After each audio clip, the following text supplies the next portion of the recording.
And now, he checked the mics before the show. August was eating free food. Dawson was smoking. And Lynch was at a Fish concert. Adam Carolla. Yeah, get it on. Got to get on a Church mandate. You get it on. Thanks for tuning in. Brandon Tatum is our guest for the first half. He's got a YouTube show and I think a syndicated radio show. I listen to you on the radio. The Officer Tatum Show. Good to see you, Brandon. Well, thanks for having me, Adam. I appreciate you being on. So you were a former football player in college, Yes, former police officer. Where'd you play your college ball? Yeah, so I played football at the University of Arizona in Tucson. I played there for a couple years. I thought I was going to play in the NFL. It didn't work out. And I'm thankful now because it led me here. But, yeah, that's where I had my football career. I enjoyed it a lot. What position did you play? I played free safety. Wow, that's a big free safety. Well, I'm bigger now than I used to be, so. Yeah, but even with a couple of extra LBs on you, you're still big. I mean, and free safeties run bigger than the other DBs do, I guess. Yeah, I was considered a bigger safety. 6'2", I was about 220 in college, and so I was probably linebacker size. And I was a great athlete, and I could do both. You know, I could have played outside linebacker. I played corner, and also I played both safety positions. And I always talk about sort of the discipline of football and how it's one more thing we're trying to eliminate from society in the name of safety. And everyone's always worried about injuries. And I said 15 or 20 years ago, because I played a lot of football, I always just go, look, a broken finger, dislocated knee or elbow, that heals, but being a pussy is a lifetime sentence. And that's what moms don't understand. Like, yes, your kid could get beat up on that football field, or he could be a fucking pussy, and that could go on for Forever. a lifetime. Generations to come. And that's what I feel like we're seeing now. 100%. You know, football does make you tough. You know, you have to learn how to handle adversity as well. You know, when you get injured, it's not just about the injury. It's how do you recover from an injury? How do you recover from disappointment? And learning how to work together as a team, learning how to work hard when you don't want to. You know, it's a lesson I teach my son. You know, I say, look, man, football is going to be hard for you. Because this last time he tried football and he got hit and he didn't want to play no more. And I said, you know what? If you get to the point where you want to be serious about football, you're going to get hit. It's going to hurt. You got to get over it. And I dreaded football when I was his age. I was a young guy doing the Oklahoma drill and getting smashed. But it teaches you the discipline to overcome that, to be tough, and to learn how to focus and pursue an accomplishment. And that's why I think sports is incredible for young people. So when did the officer part come in? Oh, so the officer part, listen, I first of all, I never thought about being a police officer, not a day in my life. You know, when I was growing up, we were taught to hate police officers, right? They were the racist white cops. Where'd you grow up? In Fort Worth, Texas. And so I never thought about that in one moment of my life. But after playing football, and I did not go to the NFL. I was in the NFL draft in 2010. I didn't get drafted, which was a great disappointment. But I also had a young son that was about to be born at that time. And I was mature enough to say, look, if football is not working out for me, I need to get a real job and bring in some money and have some benefits and things like that. And so I considered being a police officer. I applied for everything in the city of Tucson at the time. And just so happened the police department called me back. And so you grew up in a black neighborhood, and the cops were sort of the enemy. Right. That's what we were told. And obviously, it's a huge problem in our society. And it's not, you know, the neighborhoods I can almost forgive, but it's the politicians that keep banging on the drum of if you're black, you have a target on your back, and cops are coming after you. And then, and if that's what you believed when you got pulled over, then why not fight the cop? Right. If you believe it's him or you, right, and that's what you truly believe because it's been beaten into you by irresponsible politicians and race hustlers and community leaders or whatever they're calling themselves this week, then obviously would create more of that and then become a self-fulfilling prophecy because then you go, now the black guy got shot. And it's like, well, yeah, because the black guy thought he had a target on his back, and so he tried to wrestle with the cop. 1,000%. You know, that's where it comes from mostly. It doesn't really come from parents that much in comparison to the media, in comparison to the city leaders. They build this facade that the cops are out to get you and they hate you. So, and I saw this as a cop. When you pull over a person that's black, most of the time, they will immediately be offended. They could be going 400 miles per hour in a 20 mile per hour zone, and they will, first thing that people have said to me, you put me over because I'm black. Right. It is, and then there goes the conflict. Just imagine if I was white, because being black, I was kind of like the black man whisperer, right? I mean, I talk to black people, I can calm them down and we can have a reasonable conversation after they get past the fact that I'm not a raging racist and working for the white man. See, I agitate black people. So we're very different. You need to work together. Yeah, good cop, bad cop. Yeah. So, but, you know, imagine being a white police officer and you're just going about your day. You work hard. You leave your family at home, hoping that you make it home, putting your life on the line. And you pull somebody over for a legitimate infraction. And the first thing they accuse you of is being a racist, that you pulled them over for no reason, which insinuates that you have no character, you have no integrity, and you've gone through academy and done all this other stuff to just hurt and kill black people. And it's frustrating. And that's when the conflict happens, because the person in the car is now mad and saying whatever they're going to say because they've been brainwashed. And then now the cop is getting offended saying, you know, screw you. Well, also, a lot of it is nonsensical, because if it's at night and the cop comes up behind you and you're going 70 miles an hour, he doesn't know what color you are when he's coming up behind you at night. So how does he, you know, once he hits the rollers from 100 yards away because you just blew through, you know, a stop sign, or you're going 25 miles an hour over the speed limit, he just hits the rollers, he's 100 yards back, and it's at night. How does he know what your gender is at that at that point, you know? Well, Adam, I'll add to this. Even in the daytime, you can't tell. If you go on a ride along in the daytime, try it. Because I had a young lady, she was, my kid used to go to some daycare, and she would drop her kid off. It's a black woman, and she was a BLM activist. And I used to show up in my uniform to drop my kid off. I had to go straight to work. Mm-hmm. And so a part of it was she was hitting on me, and then the other part that she kind of was curious about policing. I said, come do a ride along with me.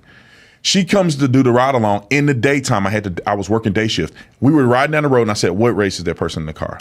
Not only is the tinted windows generically can avoid a cop seeing in the daytime, but the back of the car, the back seats, and you can't really tell. Headrest. And you are not looking at the race. You're trying to run the license plate. You're trying to see, okay, is this a stolen vehicle? I need to focus on the violation and try to get the plate down so I can get information coming back to me if this is a stolen car, if it's wanted in a homicide. Those are the things that's going on in your mind when you're pulling somebody over, not looking at if they're black or white. And to be honest about the whole thing, cops generally don't care, because white people can kill you just like black people, and male just like female. And it's not really, that's not what cops are thinking. Yeah, it's an insane media-driven hysteria, and there's two parts to it. One part is elevate any encounter with a black person and run with it and jump to conclusions and get LeBron James to send out some tweets and go nuts on it. But then there's a part two, which is there's plenty of cops killing white people, and when that happens, right under the rug, do not discuss, do not bring it up. So it's kind of a two-part equation. What you have to do is you have to elevate any white on black encounter of the cop. And then if there is an encounter where a white guy gets shot, then you have to de-elevate that and bring that down. And then, but if you do both of them successfully, then you can get the public to believe something that's not actually happening. Right. And it could be translated into COVID. It could be translated into environmental movements. It's the same thing. It's hit a bunch of stuff, ignore a bunch of stuff, and then create something. So that when you talk to the average Democrat, or even the average American, and you go, like, how many unarmed black men are shot by cops every year? They go, I don't know, 20,000, 10,000, 15,000. And it's like, between 15 and 21 or something like that. Right. They have no idea. Now, why wouldn't they have an idea? Well, they don't have an idea because it's been so elevated by the media that they're inflated. The numbers are inflated. It's the same thing they did with COVID and kids and sick and shutting schools. That's what they do. Now, the question is I don't know why the public doesn't know what they're doing. Right. Because they do a very good job at associating causes with your emotions and not with the facts.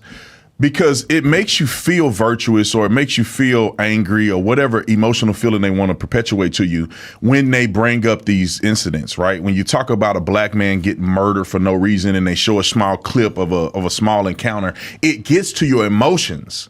But your emotions can prevent you from getting to the facts. The facts are that white people get shot twice as much by police than blacks. Twice as many white people get shot unarmed than black people who are shot unarmed. There was a situation, and I wrote it in my book, but, there was a situation where a young man was killed, that he was kneeled on, the cops mocked him, they laughed at him, and it was worse than what happened to George Floyd. It was a white guy. Nobody even know that the guy exists. I forget his name now, but nobody knows that he exists. But they elevate the situation with George Floyd. And so a person is getting deceived consistently. The public, and this is what I try to teach people, is to focus on the facts. If you look at something and it's too juicy, and I call it too juicy, meaning you see it and you're like, black man murdered for no reason and shot 45 times. You say, well, wait a minute, that sounds crazy. Let me go look at the facts and circumstances surrounding this and then make a judgment. And unfortunately, human beings rather have their emotions stroked or feelings adhered to than to actually know the truth. And you also have to look at it logically. Like, I think there was a study that basically said blacks are less likely to get shot by cops, in that it is a career ender for you. If you're a white cop and you shoot a black man, I mean, forget about what you think of black people or what you think about criminals. It's a career ender for you, and possible jail time, and you could get shanked or shivved. I can't remember in prison, like Chauvin. Yeah. So you would be less likely to use force, not because you care per se, but because you care about your own livelihood. Right. I think that is a perception of it, too. One reason is and there's probably a lot of different things that go on in this. Statistically, black people are less likely, or with them being over-policed, what they say is over-policing, which means that crimes are concentrated in these inner city communities. Therefore, they have way more police presence than in some of the white communities. Yet, white people are still shot twice as much. When you put the numbers together and do the mathematical equation, then black people are actually getting shot at a less rate than white people when you talk about policing. But I would argue today it's 100% the case that white officers are avoiding conflict with black people. Well, who wouldn't? Right, because it doesn't matter if you're right or wrong. You lose. If you happen in an election year to shoot a black man who's armed and you're white, you are screwed, and you will be screwed by this president. You'll be screwed by the president of the United States of America. Even when Barack Obama was in office, he just will come out and say that cops are acting stupidly and really disrespecting the truth of what cops are doing, and it will just destroy police's, their image and the person that's involved in this incident across the entire world before any facts ever come out. So I understand, and I couldn't be a cop today, especially if I was a white cop. I just could not run the risk. And I'm saying if I worked in the inner city community. If you work in other communities, you can kill a white person unjustly, and it probably won't make the news. But if you are in an inner city community, why? They don't pay you enough. They don't give you enough respect. And the DA is going to let these people out on the streets to go kill and steal again. So what is the point of you risking it all to actually enforce certain crimes? We have a clip from one of the stars of Blackish, I think the TV show that came to my attention. It's a crazed clip. Her name's Jennifer Lewis. Jennifer Lewis, and I find this time we're living in sort of it's mind warping what people think. But this is her take on. I saw this earlier. This is her take on Trump, and then later she went on to explain that he was going to round up black people, which I enjoy. I don't know how it works. I don't know how practically it works to round up black people, put them where, and then I don't know what you get out of it, but this is her on a podcast. As soon as he takes the oath, He will have generals walk down the steps of the Capitol. Okay. He will take a hammer and break the glass where the Constitution is, and he will tear it up in our faces. And say, now, I'm the king of the fucking world. Hold on, pause it for a second. Of the world. I've said it a million times. My favorite part of life is not the person who's crazy. It's the person who's next to him going, instead of, what? What are you, fucking nuts? Zerlina. Yes, we know her from MSNBC. Oh, my God. Sorry, go ahead. Faces. And say, now, I'm the king of the fucking world. Of the world. The world. You will bow down, bitches. He will punish everybody that didn't vote for him. Let me tell y'all how I know this shit. I know it because I know what mental illness looks like. All right. Clearly you do. She found a mirror. Yeah. That mania is unstoppable.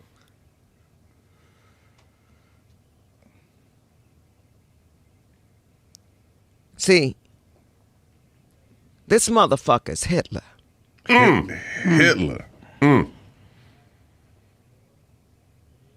He didn't come to play. I wonder if Hitler golfed a lot. I never saw any footage of him golfing, so I don't know. Just that alone, you can't compare anyone to Trump who doesn't golf a lot. Yeah, between that meth and whatever Hitler was doing, I don't think Trump is doing that. Okay, so now it's comical. Yeah, it's insane. And it's insane. And you go, oh, this bitch is crazy. But on the other hand, you go, well, her brain has been poisoned. I mean, every time she turns on MSNBC or CNN, she gets fed a steady diet of racist society and systemic racism and target on your back and people hate you because you're black. And I don't know. And there's always the talk. You know, you have to have the talk with your young black kids about cops and about getting shot and everything else. And if I grew up on a steady diet of this and I didn't hear any other opinions, then maybe my brain would be poisoned. Well, if she was 13, I'd say maybe that makes sense. That's a grown woman. She grown. She been around for a long period of time. Donald Trump was the president at one point. It's not like we don't know what he would do as president. He didn't tear the Constitution when he was the president for the first 4 years he served. So, I mean, how stupid do you have to be to even believe half of that? I mean, just even if you believed it, or even if CNN told you, or whatever news network told you that, how do you walk that out in your mind as something that can actually happen? You think he can tear a like the Constitution is only valid if it's on a piece of paper. So somebody tear it, they could just eradicate the Constitution. That just makes no sense whatsoever. Rounding up people and saying, making people bow down to him. I mean, he got investigated for the first 3 years of his career. His attorney general was MIA. He had recused himself. I mean, everybody turned on him.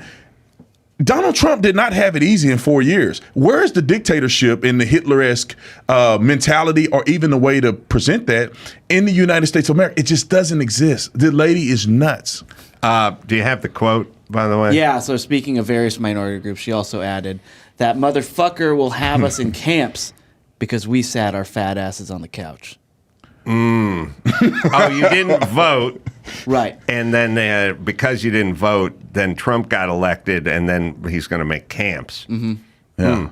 And so about, obviously, I feel like the black community is waking up to the extent that you can only lie for so long before something's got to come out the other side. Like you can only talk so much about what you're going to do for a community and nothing happens before that community starts to wake up and kind of go, maybe nothing's coming out the other end. I think that's true. You would hope that more people would wake up sooner. I don't think the Democrats have ever done anything for black people, ever. And even the things that they're proposing is irrational. There's no way they're going to give reparations. If you gave every black person, 40 million black people in America, give or take, you give everybody $1,000. I mean, you're probably in like $1 trillion in debt in the country. Where are we going to get it from? Are you telling me that the ancestors of black people who have paid taxes all these years are going to pay reparations to black people, it's completely stupid to think that they can do it anyway, but the promise is a dead promise that they're never accomplishing. They say to black people, we're going to change the inner city and we're going to make the rich people pay their fair share. That's never going to happen. Rich people are never going to pay what they call fair share of taxes. Then they would have to change the tax laws, and then they wouldn't be able to take advantage of the same laws. Yeah, well, see, I think the whole thing is fundamentally flawed. Like saying, hey, group who isn't doing well, I'm going to give you a bunch of free shit. That does not work. I mean, there's a story, and I'll butcher it a little, but there were folks, natives, I guess you would say, back in the day, and they lived on Bikini Island. And they're just an indigenous tribe group of people who lived on this island. And, they hunted and they fished and they did what you do. And they were kind of lean and mean because you had to be. And then the United States said, we want to test an atom bomb and we want to see what it does to an island. So they said, we're going to move you all off this island. We're going to pack it up. We're going to move it off. And we'll move you to another island. And then the people from Bikini Island went, well, I don't know. That's our island. What do we get out of this? And they said, oh, well, we'll set up some pool tables and give you some beer and we'll give you some guaranteed income. You won't have to work or anything. We're going to blow up your island. We'll move you over there. They all just got fat and got diabetes. They all became alcoholics because they didn't have to go hunt every day and fish every day and live every day. So just the notion of giving people free stuff in terms of helping them along.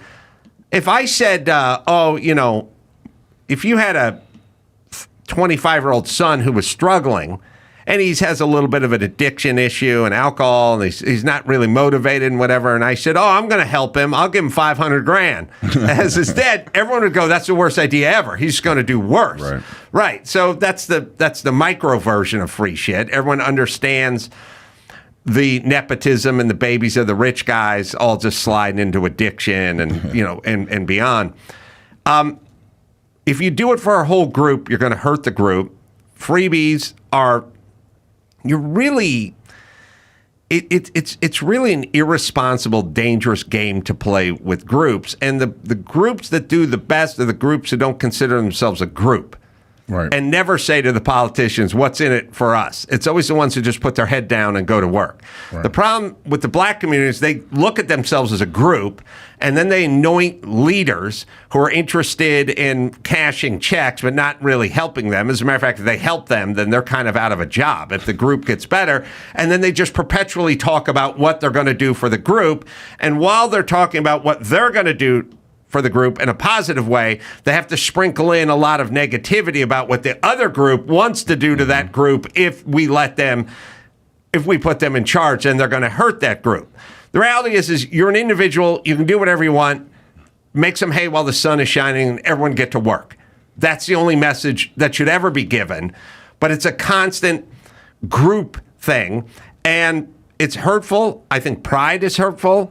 I think we talk way too much about race and identity and groups. And by the way, the groups could be LGBT, whatever. It could be lesbian, it could be trans, it could, whatever. All the groups that get broken off, nothing ever happens, always promises to help them, nothing comes out the other end. And I feel like black men especially are starting, I mean, statistically, they're shifting. They're kind of waking up. And it's kind of happening. Yeah, I agree 1,000%. It's because not just I agree because I feel like it, like you said, you're referencing the polls and statistics are showing that black men are increasingly leaving the Democrat Party and waking up to what's going on, which is exciting to a certain degree. When you go back to the group thing, unfortunately in America, there's this group of black people, right? And they hate each other and they kill each other and they rob each other and they pull each other down. But yet they still claim to be a group. And then they have people who are detached from the group that just happen to look like them representing the group. And those people want nothing to do with the group.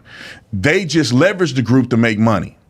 And they make as much money and they have as many grievances as they can. And they never care about what's happening with the group. Someone outside the group or within the group that rise out says, stop babying these people. Hold them accountable, tell the truth, educate them, and I would say inform them that you don't have to be a group anymore to make it in America. That person, which would be like a person like me, you get Sean, you're Uncle Tom, you're working for the white man, and all of the above. I can show them my lifestyle and say, look, I'm an example of what I'm trying to tell you. It is irrelevant. And it's unfortunate that that is perpetuated. The Democrats know that the ignorance is pervasive, and they just attack it because emotions are something that people connect with more so than facts and reality. I often wonder, are these news outlets hypnotizing people? I got to do more research on this because, there's a level of hypnotism, which means that, we think of the general hypnotism where you have the little pendulum swinging or whatever, the little thing, and then a person is hypnotized, you tell them go left, go right.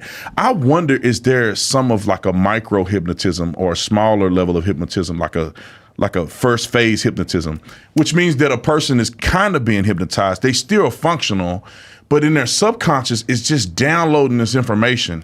And if they keep going to these news outlets night after night, they're in this constant state of like a soft hypnotism. And that lady she actually believes that. Maybe, that's what I think. She believes it, but if you said to her, are you a homeowner? And she said, yeah, I got a nice place in Sherman Oaks. I go, all right. If Trump is elected and he walks down the steps and takes a ball-peen hammer to the Constitution and then tears it in half and rounds up black people and puts them in a camp, I will give you an island in Bermuda. You can trade that house, but if he doesn't, I got to take your house. She wouldn't do it. No. It's like when Cher and all the other blowhard celebrities go, if Donald Trump is elected, I'm moving to Canada because I don't want to live in the United States with this guy in charge, right? There's always 10 prominent blowhard celebrities who make that proclamation. And by the way, it's coming soon. We only have another few months before Cher and all the other idiots get on board and make this proclamation. Then what happens? Trump gets elected and they go right back to their state in Malibu. Right. And they never go to Canada. So do they believe it?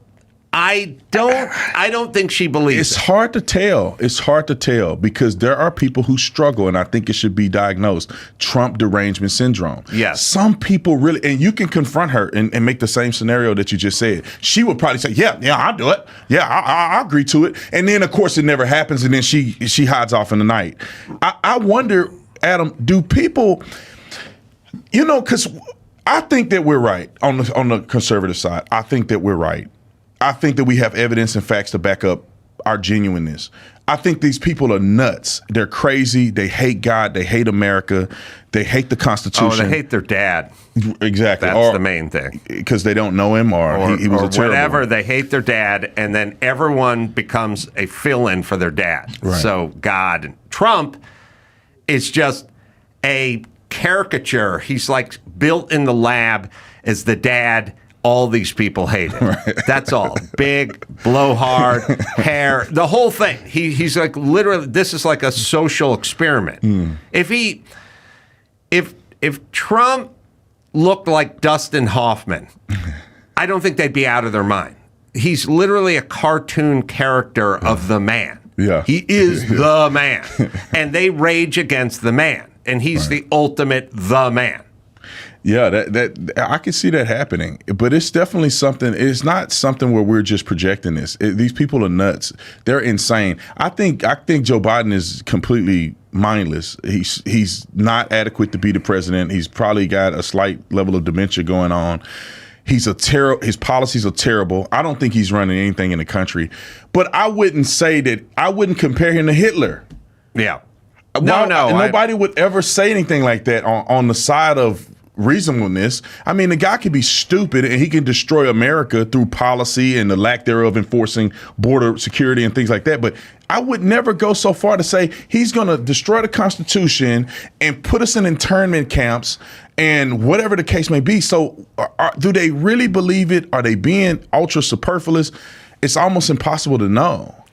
Yeah, well, it's called a syndrome.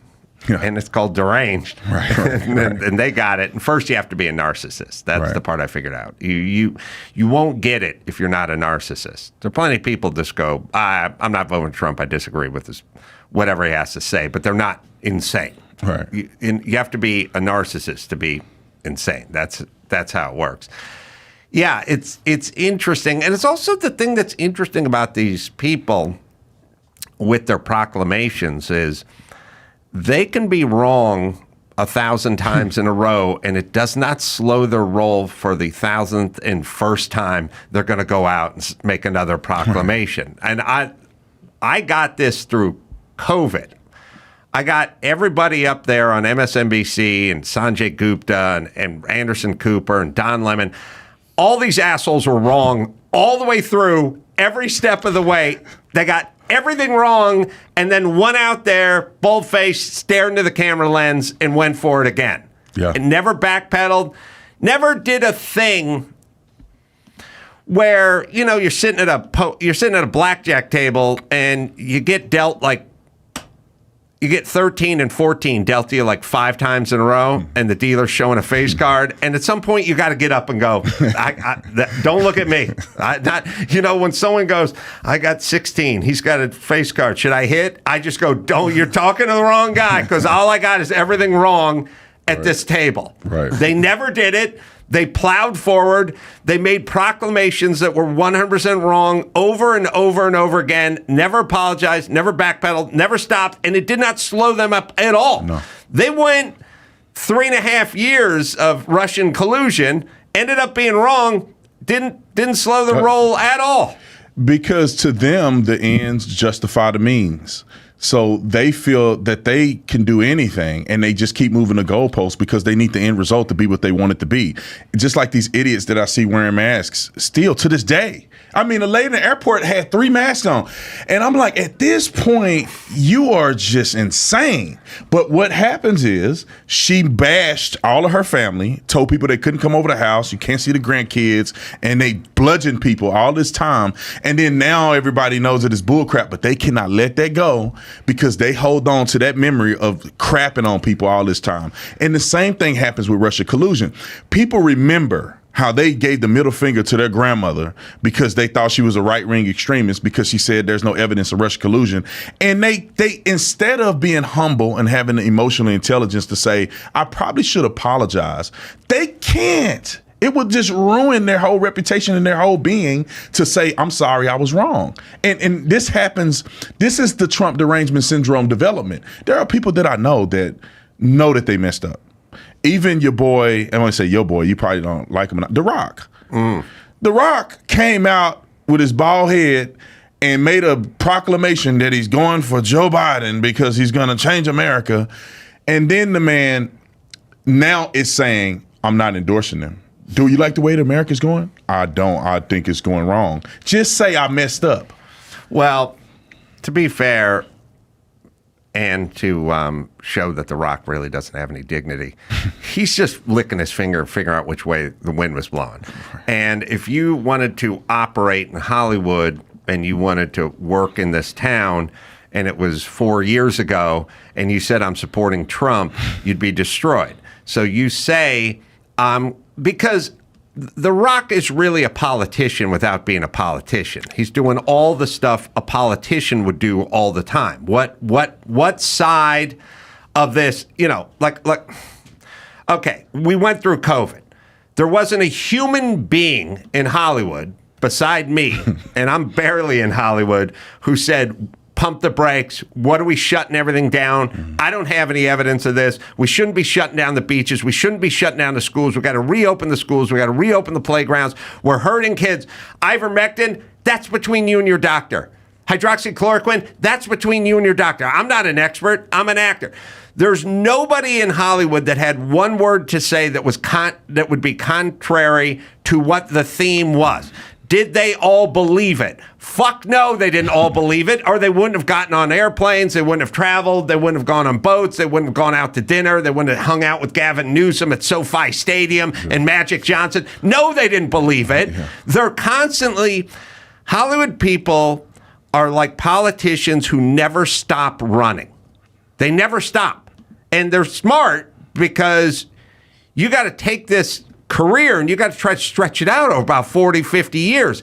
And all you have to do is get on the wrong side of these people and you're out, baby. There's no second act for you. Your phone stops ringing, you stop going to the parties, and you stop getting cast and stuff. So The Rock is a politician who's constantly running and never stops running. Well, now what's The Rock doing? Well, he's going to the UFC fights. He's in on the UFC stuff. He's in on the wrestling. And he sees what the reaction is when Trump enters the arena with the UFC fans. So now, magically, The Rock, who has a ton of integrity, has had a little change of heart. Because now it's different. If he starts saying, I endorse Biden now, when he walks down at the UFC fight with 30,000 people in it next time, he's going to get booed. So what does he know? What does he care? Did he like Biden? First off, Biden is one of the least impressive people ever. And I include family members in that group. That's how bad it is. He's anything but impressive. Right? I mean, even before the dementia and whatever it is kicked in, flip-flopping on every single item ever. His son, his brother, I mean, the family, the kids, the shell corporations and all these companies. And, it's all, there's nothing impressive. There's nothing impressive. I mean, Obama said he was a fuck up, Other guys have said every single foreign policy he's ever made has been wrong, like he's not impressive. So why are you that? Why is The Rock? The Rock is an impressive guy. So why is he impressed with Biden even 4 years ago? He's not. Right. He's just doing whatever he thinks is expedient for him, and he never stops running for election. Yeah. Politicians take a little time off, or they do 2 terms and they're out, or whatever it is. The Rock's been running for election for 30 years, and he's got another 20 years to run for election. So he's a lifer. He's a lifer, so go ahead. He's going to come down on the popular side of everything, and now he knows which way the wind is blowing. Could this be could this be an indication that the wind is actually blowing away from Biden and towards Donald Trump? Yeah, for him to make that declaration. That's why The Rock is doing it. Yeah, is he an indicator of a bigger thing? Yeah, I was going to cover this in news. I mean, we have the clip of him saying that he regrets endorsing Biden. Right, because it's safe to say it now. Well, he said he's polarized. He said it's made him polarizing, and he don't want to be that. Right, and he also said that he believes that the American people are going to make the right decision in this election, and whoever they vote for, that's going to be my president. That's right. He's not going to go toward Trump, even though he probably favors Trump, because that could get him run out of Hollywood. So, but you would think he's the most followed man in the world. I mean, he's probably one of the most popular people in the world. And you would think that somebody like that would drop his sack a little bit and say, I'm going to make a declaration of what I think the country should be. And who cares? I got FU money. I got FU status. Would really somebody cancel The Rock? I don't. That dude brings in so much money. I don't think people can afford to not have him to be a part of what they're doing. I mean, see, I think the only part you're missing here is the money is, he has what was I like to call F me money, which is more than FU money. Elon Musk has F me money. Right. When you buy Twitter for $45 billion and it's worth $18 billion because you want to take control of it, that's called F me money. So that's what he does. But now, you're right, but you also, and everyone should understand this, you can't see everything through the lens of money, because all of the people we're talking about have enough money to get them through the rest of their lives. When we're talking about, you could be talking about Spielberg or Bill Gates or whatever. They want to be invited to the next party. Mm-hmm. They love being popular. They love being the toast of the town, and they love being invited to the next party. And if you come out and endorse Trump, the next party you're going to be invited to has Kevin Sorbo and Scott Baio at a punch bowl with sherbet in it. And it doesn't have all the cool kids. And so everybody is rich and nobody needs money. They like it, but they don't really need any more money. It's all about the party. But you would think that, and I agree with you 1,000%. See, I've never been that popular, so that does make sense that he probably would think that way, and that they all are rich. I just wonder, like, you've made a great point in saying that he really don't care. This is about, where's the wind blowing, because he could, if he actually cared, if he actually endorsed Biden the first time, that he would just articulate that these are the things that I look for when I'm going to vote the next time.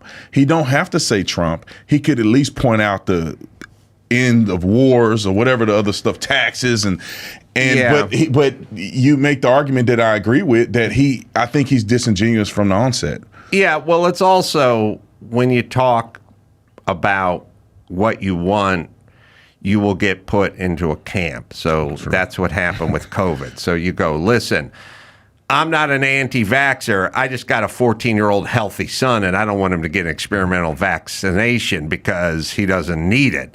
And, I'm not an anti-masker, but I'm not wearing a mask alone walking on a horse trail. And they go, oh, we got a Trump vote. Don't we now? Right. And then you go, no. I'm not talking about politics. I'm talking about science. I go, oh, okay. I got you. I hear you. But I almost think he put himself in the category, right? I mean, a lot of conservatives come out, and I even made a video about it, but does he put himself in the category of, wait a minute, are you supporting Trump this time? Because he didn't say it, but he said it in so many words. I'll tell you my little rule. If you want to know if a Hollywood person is conservative or going to vote Republican, just look for the ones who never say anything about politics, because the ones that are all leftists, they're blowhards that never stop bloviating and never stop running their mouth and never stop being wrong. The ones where you never hear anything political, those are the quiet. Because what they do is they go, I'm Republican and I'm a Trump voter, but I can't say anything, I'll be destroyed. On the other hand, I'm not going to go stump for Biden because that would crush my soul. So then there's a third box, which is say nothing. Mm-hmm. And the say nothing people are always the sort of quiet conservatives. It's also interesting that The Rock announced that he regretted Biden's decision on Fox. Did you see that? Like, would he have done that on CNN or MSNBC? Yeah, that's interesting. Well, he would have done it on CNN if CNN had higher ratings, probably. I mean, that maybe and maybe not. Also, it looked like he was drinking a little tequila, so that could have loosened his tongue up a little bit. But they know what he's going to say. It's not like you go on Fox and they have no idea what the interview is going to be. I'm pretty sure they knew he was going to have some opposing things to say about Biden, so they're like, oh, perfect. This is great. This is a great opportunity to take advantage of that, even on the Fox side. So, but yeah, I think that's interesting. I'm saddened that we don't have men that are strong enough, because if he'd have done the Elon Musk approach and put it out there in front of the world with the opportunity of losing it all, that man could change America. If The Rock came out and said, I'm voting for Trump, I think it's a death blow in Hollywood, but everybody around the world would say, wait a minute, I think so highly of that guy. He's smart. I believed him last time. He was honest about the fact that it didn't work. Maybe I'll consider listening to Trump at least once this year. Well, this is the problem I've said many times, steering it back toward the black community, which is the LeBron Jameses and the Obamas and the Oprahs. If they would come out and say, look, this is the best country in the world if you're black, and there's a reason why black people from around the world are trying to get here. Nigerians are black and they're kicking ass in this country. You don't have a target on your back. It's even a playing field if we're gonna make it. Now stop running around and playing the victim and get to work and raise your kids.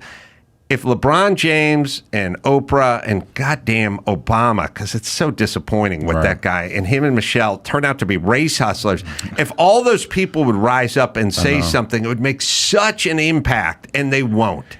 Because they're cowards. They're not only cowards, they're evil, because they are living what we're talking about. Barack Obama, Michelle Obama, they didn't, I don't know if they came from a lot of money. They worked hard to get to a certain position in life. So did LeBron James. He was in the hood, and everybody knew he was a star when he was in the 8th grade, but still he came from humble beginnings. So let me just say this. There are all these black folks that talk about the white man being the enemy and that America is so bad. All they do is work with white people in America. Right. LeBron James, now I looked it up so I make sure I was factual about it. I think his lawyers and his agent are black. But are you telling me that he's not doing business with white people? He don't have to. He's so rich, he can pick the biggest and brightest blacks and raise them up and only do business with black people. But the dude know that that's not going to make him successful as it would if he opened the realm up to work with anybody. And that's every black person. Every successful black person is either in behind the scenes or in front of the scenes working with white people. When you had BLM and the dumb lady who was running BLM, I wanted to call her a lesbian, but I'm not going to do it. But she ended up taking money and buying real estate. Where would she buy real estate? She didn't go to Atlanta. She didn't go to places where it's in Maryland, where it's primarily black. She went to the whitest areas that you could possibly think of to spend that Black Lives Matter money to do it. Topanga Canyon. They're so disingenuous. I know. And listen, Adam, you're 10,000% right. If they would just come out and give a positive message, even if they didn't believe it, because they don't believe some of the stuff they say, the world would be different. Yeah. Listen, when I was in college, we were brainwashed into black culture, right? I mean, I was on the football team and all the black players were together and we would listen to rap music and just fall into that culture. I mean, I sagged my pants in college. I had gold teeth in my mouth. I was buying into that whole thing. If somebody in that area whom we attached our identity to would just say, man, America ain't racist.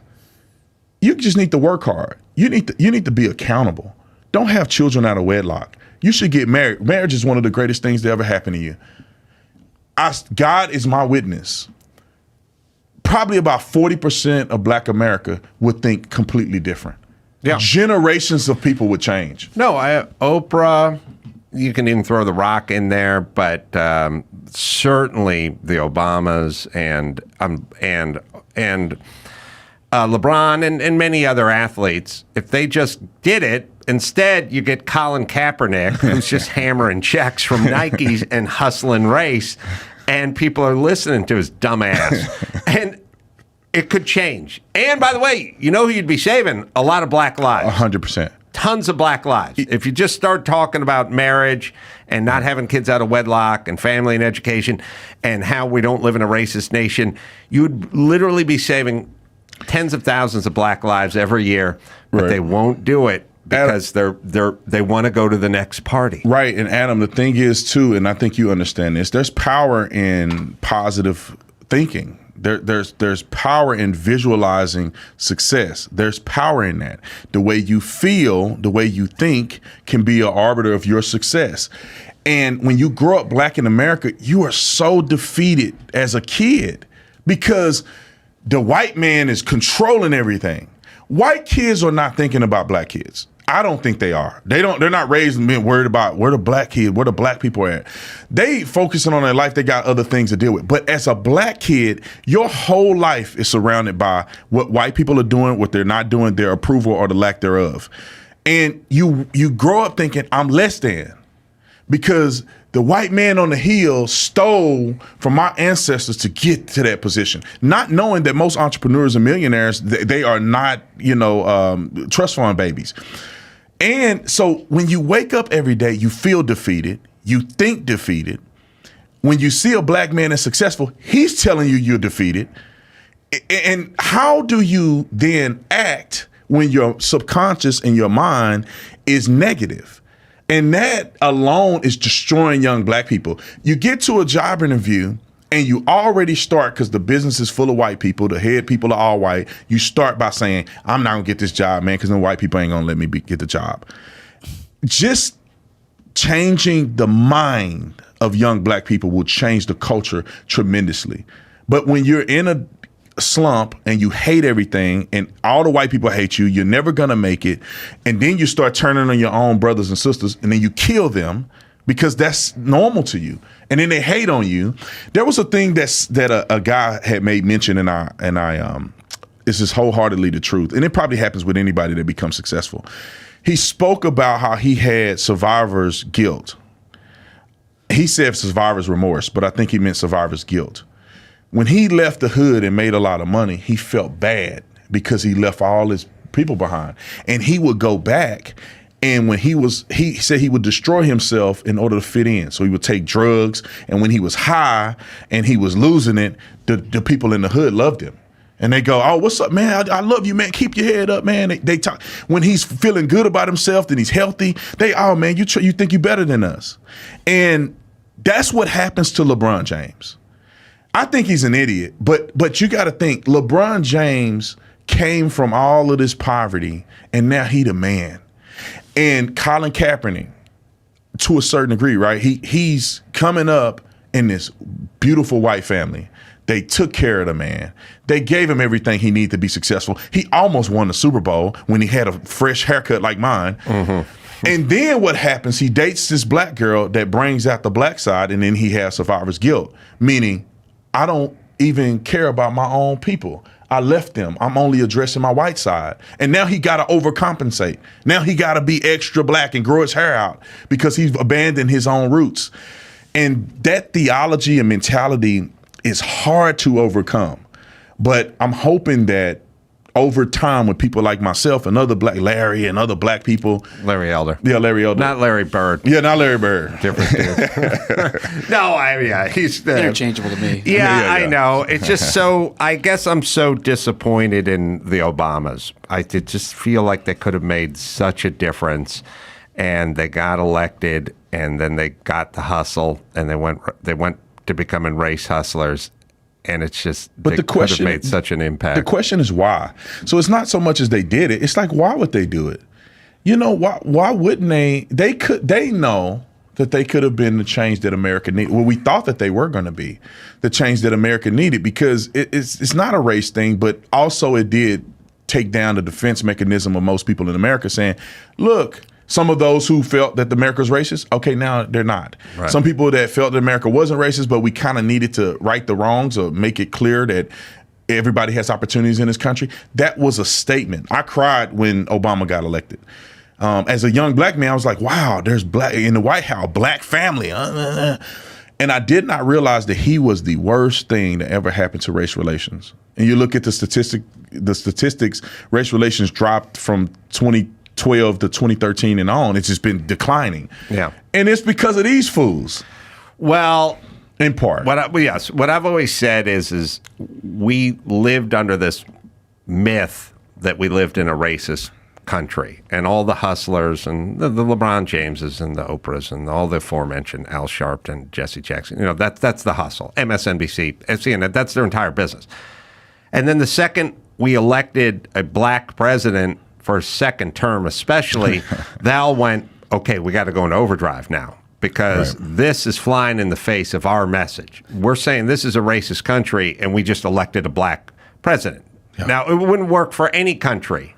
It wouldn't work in Indonesia if you said, oh, they hate Moroccans in Indonesia, and then they elected a Moroccan president. You'd go, well, that doesn't feel like they're that racist against Moroccans in Indonesia.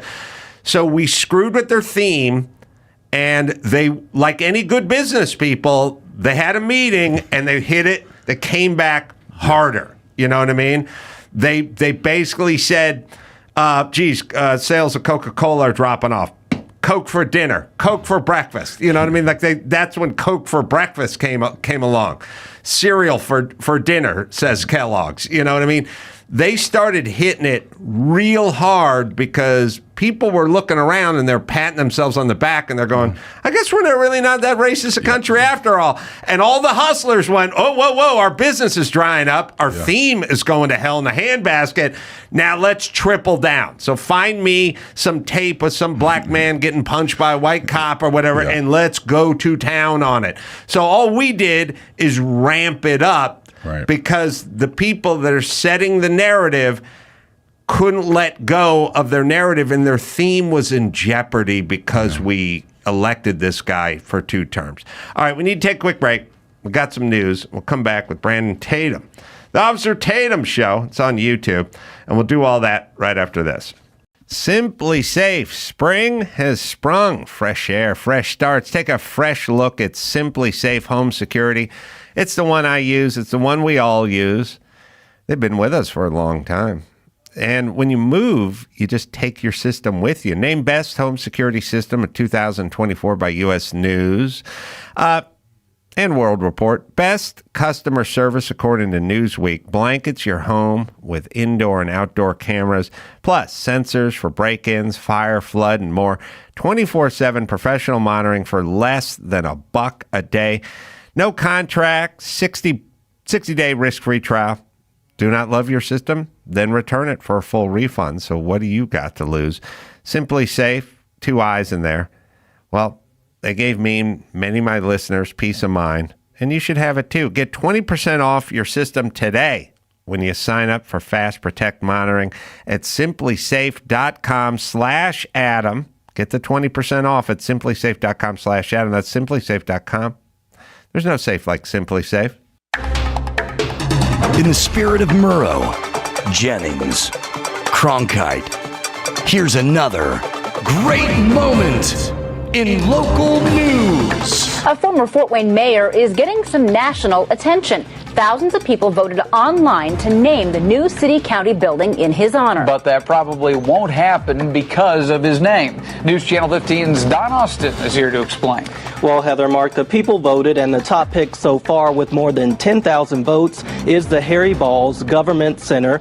Harry Balls was the mayor of Fort Wayne back in the 1930s and 40s. He even served a term in the 1950s. We have a street named after Harry Balls, so what's the big deal? That's a great moment in local news. Now, back to the Adam Carolla Show. Brandon Tatum is hanging out. The Officer Tatum Show's on YouTube. And I forgot you were safety in college, and then there's Jack Tatum. Yeah. You probably know because of your name, but I never... It's a good name for safety. Well, you're right. And people have made that connection a long time ago. We weren't able to really verify. It was rumored that he was our great uncle. And famous Oakland defensive back and enforcer. And the funny thing is, I was in the NFL draft in 2010, and because now if I had my career the way it should have went, meaning I played every season or whatever, I probably would have been drafted in the first round. That's how great of an athlete I was. However, I didn't play at all in college, but I was still in the NFL draft because I was such a great athlete. The Oakland Raiders were the team. Why didn't you play in college? I got hurt my redshirt sophomore year. I had a terrible attitude, and I think my coaches were slightly lunatics. They weren't good coaches, man. They didn't know how to really formulate talent. We had so much talent that they didn't play certain people, and it was a whole host of things. Some of it was my fault, though, because when I was a freshman, I came from Dunbar High School in the hood, and I had such a terrible attitude, and I did not know how to receive coaching. So the coaches weren't like players' coaches. They were just cuss you out, MF you every day, get in your face, yell at you, get the f out of here, and it was just a bunch of chaos. And I couldn't handle that. I was like, and my dad don't even talk to me like this. What y'all? And I want to fight the coaches and stuff, and that started me off on kind of like a bad trajectory. And then I got hurt my sophomore year, season in the injury in the third game, and I was in a doghouse ever since. Although I was probably the greatest athlete on the team. With that being said, in 2010, even though I didn't play much, I think I played a couple special teams, Oakland Raiders were going to draft me. They told my agent that they were going to draft me. And so that would have been really cool if I could have went to the Oakland Raiders as a safety, in the legacy of Jack Tatum. And I was much bigger than him. And I don't think that big a guy. No, but he'll hit you. Yeah. And I could hit, but Jack Tatum was on another level. I mean, he paralyzing people. You couldn't do that today in today's game. Yeah, he paralyzed Darryl Stingley. Yeah, which was horrifying. But yeah, preseason. Back in the day, Ronnie Lott, you come across the middle, they're gonna put you to sleep. There's a lot of Chuck Cecil. Yeah, Chuck Cecil. Those guys. All right, we got some news. Yeah. So there's this L.A. restaurant. I don't know if you've been there. It's called Perch. It's on a rooftop on the Pershing Square building. So A lot of people are concerned with them because they just added a new surcharge to their bills, 4.5% for a security fee. Yeah. And, yeah, people are upset about this because they're saying, look, we have to do it. We're on a rooftop. We need extra security here. They're not saying exactly why, but they're just saying we have multiple floors on our restaurant. We need the extra security, and you got to pay it. Well, everything that we do and everything that goes wrong gets just passed along. So when they go, we're going to raise the minimum wage to $20 and we're going to have this and we're going to have free this or low, it's like, yeah, all right. Then whatever the business is, they'll just pass it. Right. They just pass it along. You know what? Okay, let me tell me what you guys think of this. I was going to Vegas last week, and I was at the Burbank airport, and I went by Guy Fieri's kiosk, and I bought a turkey sandwich. Those pre-made turkey sandwiches. Prefab turkey sandwich. The turkey. You know what they need? They need a little microwave to get it to room temp, because when it's cold, when sourdough bread gets cold, it tastes shitty and it gets chewy. You need to just bring it up to room temp. But anyway, turkey sandwich. A bag of chips comes with it. Perrier, bottled Perrier, $30 and like 29 cents. They're worth $30, all right? Then when I go to check out, it's just a kiosk in the airport. It's just a stand, and a guy's just standing there. Punch the thing in, 18%, 22%, 25%. No 0, no 10%, no 20, just 18, 22, like 25%. Now I'm just standing there. And also, Officer Tatum will get my... You know what I used to tell my ex-friend David Allen Greer? I'd say to him all the time, for every person that is racist in the society, there's 1,000 people bending over backwards trying to be nicer to black people to prove we don't live in a racist society. 100%. So I'm just standing there staring at the blackjack, and if that's a redheaded dude, you get nothing. Yeah. But it's like, oh, shit. So I got to give 18% on $30 for a sandwich. I come back, and for the first time in 7 years, I go to Taco Bell. I go to Taco Bell to get myself a bean burrito. I'd earned it. And I go to pay, and it's like $10 for 2 bean burritos or whatever. But there's no tip. There's just pay. Why is there a tip everywhere? I would tip fast food. Right. I would be happy to give. I mean, I'm looking at this woman behind the counter, 40 years old, heavy set, beleaguered, rough life. I would be more than happy to throw her $8 for her troubles. There should be tipping in fast food, and we should remove it from the airport where you're already getting gouged. I'm already paying $30 for a turkey sandwich. You're doing the work too. You're picking it. I'm picking it up. Yeah. I had to point at the chips I wanted. Yeah. That was a calorie burner. You might as well sign the W-9. I had to get the drink out of the thing. They should have tipped you, man. I know. I'm muling that sandwich. Back. I brought the sandwich to them. All right. So what the hell were we talking about? Oh, yeah. They're just going to, the LA is just going to be one of those things where they're just going to keep tacking everything onto everything because everything's getting more expensive. And this is just the way it goes. But I hope that people are kind of looking at this as what California does versus what places like Arizona do. You know, let me bring my own gun, and then you don't have to charge. Matter of fact, I should get like 20% off if I come in here with my gun, because I'm going to save some lives if something goes south. So I think that people should understand that. We talk about this all the time in the economic sense, is that they're going to pass the money down. There's no way if you knew how much they were bringing in and you calculated 4% of that, that's way more than it costs to have security there, potentially. So what are they really using the money for? We know minimum wage is this, so they got to add little fees in there. Even they do the service charge. It's like, and I don't know if they do it at that restaurant, but they have it at certain hotels, and it's like, well, wait a minute. I kind of like when they do the service charge because I don't feel like trying to pull my money out and do all this. But some people, the service is better than others. So maybe I want to give more than 20% to this person. I agree. This is all part of my money's invisible thing. All the Apple Pay and all the scan this and all that, they just keep tacking on little bits and pieces. When you got to pull out cash and pay for a bill, you feel what you're paying. You know what I mean? When you just swipe or dab or print or pop or push, it's like it's just all digital. Yeah. Oh yeah, it's all digital. What it did for the gambling industry. Yes. Oh my God. I can't even imagine. So this weekend is the 2024 Masters. And Tiger Woods at the moment is expected to play. He's already flown in early.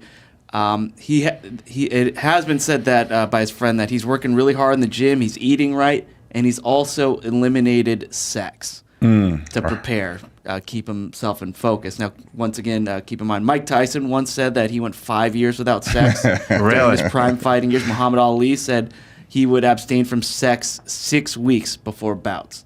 Oh, Muhammad Ali. Yeah. So this is an urban myth. Plus, he was on top of the world when he was banging all those cocktail waitresses from Hooters. Like, right, yeah. He's got a math issue. He shouldn't stray from what's He should be straying. Yes. I don't. There's a concept, and I haven't dabbed into it, but I've heard a couple people talk about semen retention, and that is somehow a real spiritual thing. It's kind of like fasting or something of that nature, where people use it in a spiritual sense. There's no scientific proof, I don't think, that would suggest that if you don't have sex, that somehow you perform, you have a clearer mind.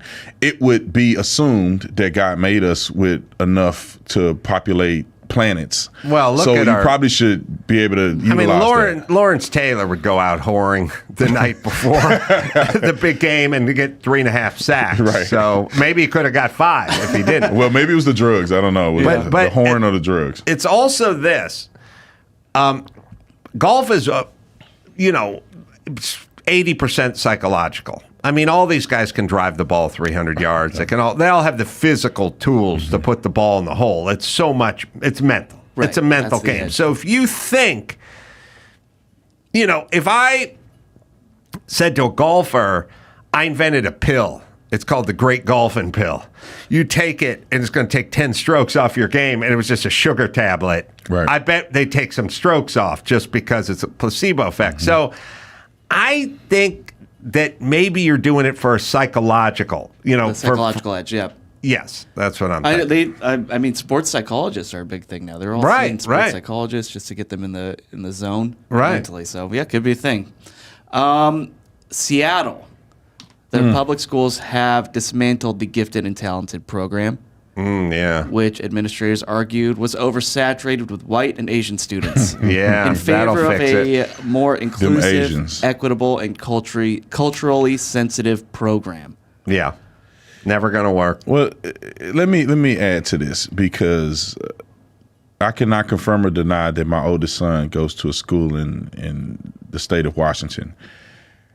I went to his school, and I almost lost my mind. I went into the school, and he's in 8th grade. I went into the school. I go to his math class, which is the class that he's struggling in the most. I want to meet the teacher, see what she's doing in the class. Is it my son? He's not just in there effing around, or is it something going with the teacher? She was out. First thing I see on the wall is Palestine points. Oh, boy. So if you get an A, she donates money to Palestine on your behalf. Wow. In the back of the room is a pride flag that's the size of this panel right here. Pride flag, like 4 by 8 foot or 5 by 8 foot. And then, of course, it seems unified that every teacher has to have the American flag, and it's probably this little right above their desk. But the pride flag is prominent. Then a gay wall, and then in front of every classroom is a rainbow, it's like a little statement, and each statement has a color, and it's the rainbow. Look like the pride flag rainbow. Right. And it says, we are inclusive, we are anti-racist, and stuff like that on every classroom door. This classroom is, and it goes down. And while I was in the math class, kids are completely stupid in the class. And I'm not trying to be mean to anybody's kids. They're doing stuff on a computer, and I look, and the kid don't know her mathematics on a basic level. She had no idea what was going on. Some of the kids didn't even log in the computer, did zero work. Why are they focused on stupid stuff when they should be focused on teaching these kids and getting them up to par? Even one of the teachers told me that they think that the kids should have been held back during COVID. Oh, yeah. Because they didn't go to school at all. And if your parents were illiterate, you didn't do anything when they had you stay from home, because my son had to go from home and do it on a computer. Now, I'm college educated, and so is his mom. So we could help him get through his homework at home. But if you're a parent that's illiterate or you working on a job, your kid is sitting there losing his entire education. 2 years of this. How do they not let the kids go back and kind of relearn that? Well, instead of they just pushing them out and they're ignorant. So, all right, this is a good day to bring this up because this day, which is we're taping this on Monday, is the craziest day. Every one of these Mondays drive me nuts, and I have this conversation with my kids every time. They just had 9 days off for Easter. They had Saturday, Sunday, then the whole week. Spring break. Oh, yeah. They just took 9 days off. And then when I see them Sunday night, I go, well, back to the salt mine. And they go, oh, we don't got school tomorrow. No. And I go, why don't you have school tomorrow? And they go, well, we don't do the Monday. They don't do the Mondays after the holidays. And I'm like, you just had 9 days off. And I say to them, what is Monday? Why? Why not go back to school? And they go, well, that's the teacher-free thing they do that day. Listen to me. Teachers don't want to work. I've said this a million times. I saw it all through COVID. They didn't want to go back. They're no different than any other American. Look, take essential workers. Take people who work at Trader Joe's. If I walked into the stock room and I said, who doesn't want to be here today? They would all raise their hand.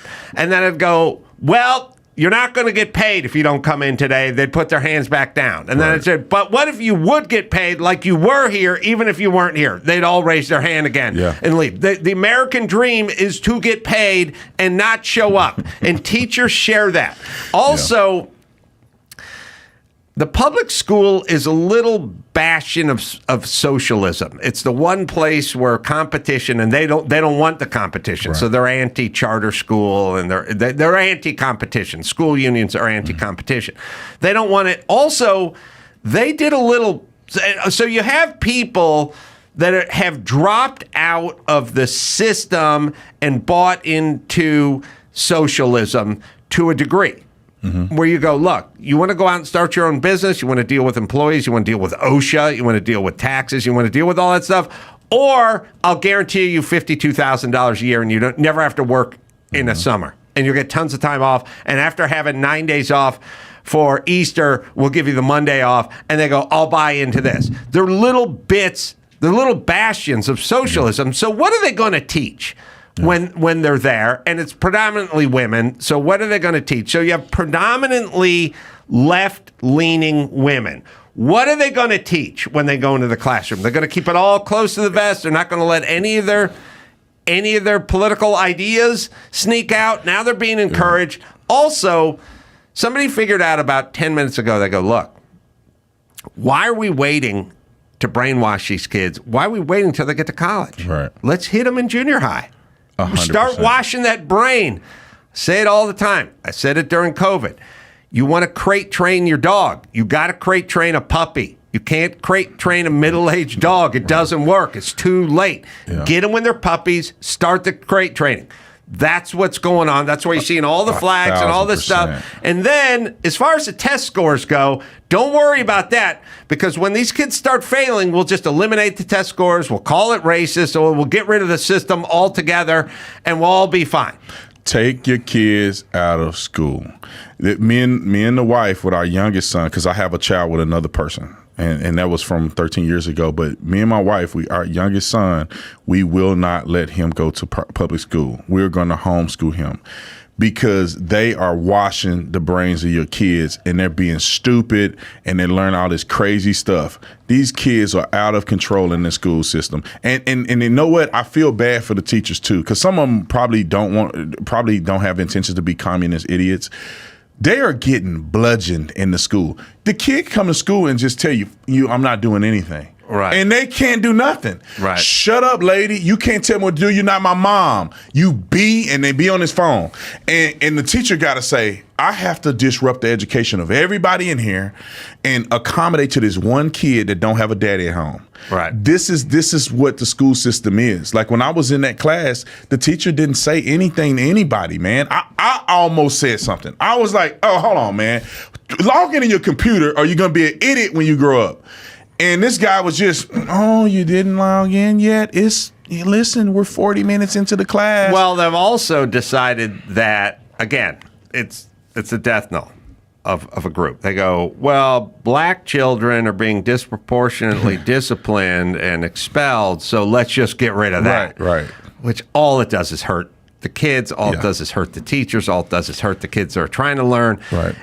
This notion, I always say, or I just started saying, it's like you have a defective airplane, an airplane has problems, and you blame the ground for the accident. Right.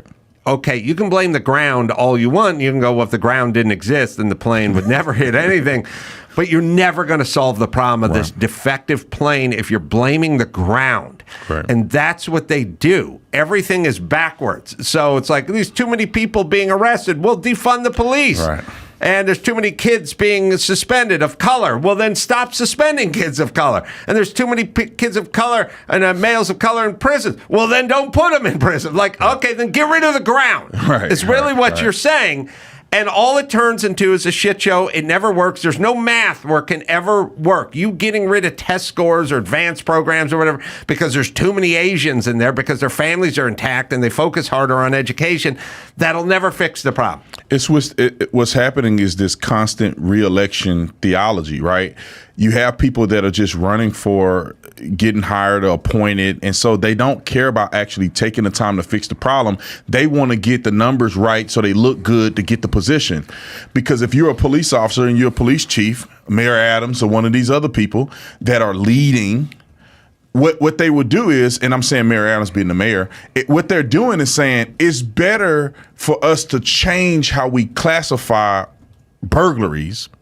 Because therefore, if we change the classification for burglaries, then therefore the numbers will show less burglaries. Or we don't arrest for burglaries if it's over a certain amount, or whatever the case may be, or theft over a certain amount. Right. So, or under a certain amount. You do that so your numbers are down. Then you can tout and say crime is down in the city. That's not the way it's actually happening. Crime is up. Cops are just not arresting anybody. They're not prosecuting anybody. Where is the numbers going? And the same thing in the school system. Instead of saying, hey, we have an epidemic of fatherless homes. These young people have no direction. They're violent. They're emotional. They eat candy and sugar all day. They're going crazy. They're on their cell phones. Let's start honing in on those things and drawing them back. And that's going to take some time. That's going to take some pushback from parents. But instead of doing that, they go, well, we just eliminate the test scores. Therefore, everybody has passed. But the kids are stupid. Larry Elder was talking about this at the event we did last night at the Salem event. I'm just shocked that they're okay with, like, majority of young black people in America, 60%, can't even read at third grade level. Well, look. How are they okay with that? I've asked this, and we can find Biden in his clip about airline baggage fees or extra fees or whatever. I have asked a couple of black people where I go, every time Biden goes, these things affect poor people and people of color. I'm like, aren't you offended by that? Yeah. Like you can't buy your own airline ticket? Yeah, it's stupid. And that there's two groups? Yeah.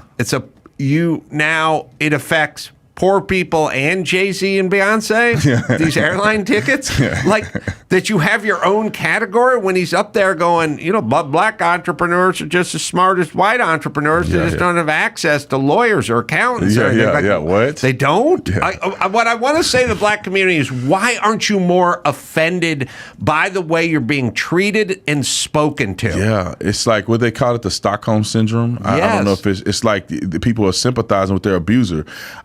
Let me just correct something, because I said that black people can't read at third grade level. No, the third graders are not reading at third grade level. So I just want to make sure I didn't say something crazy. Right.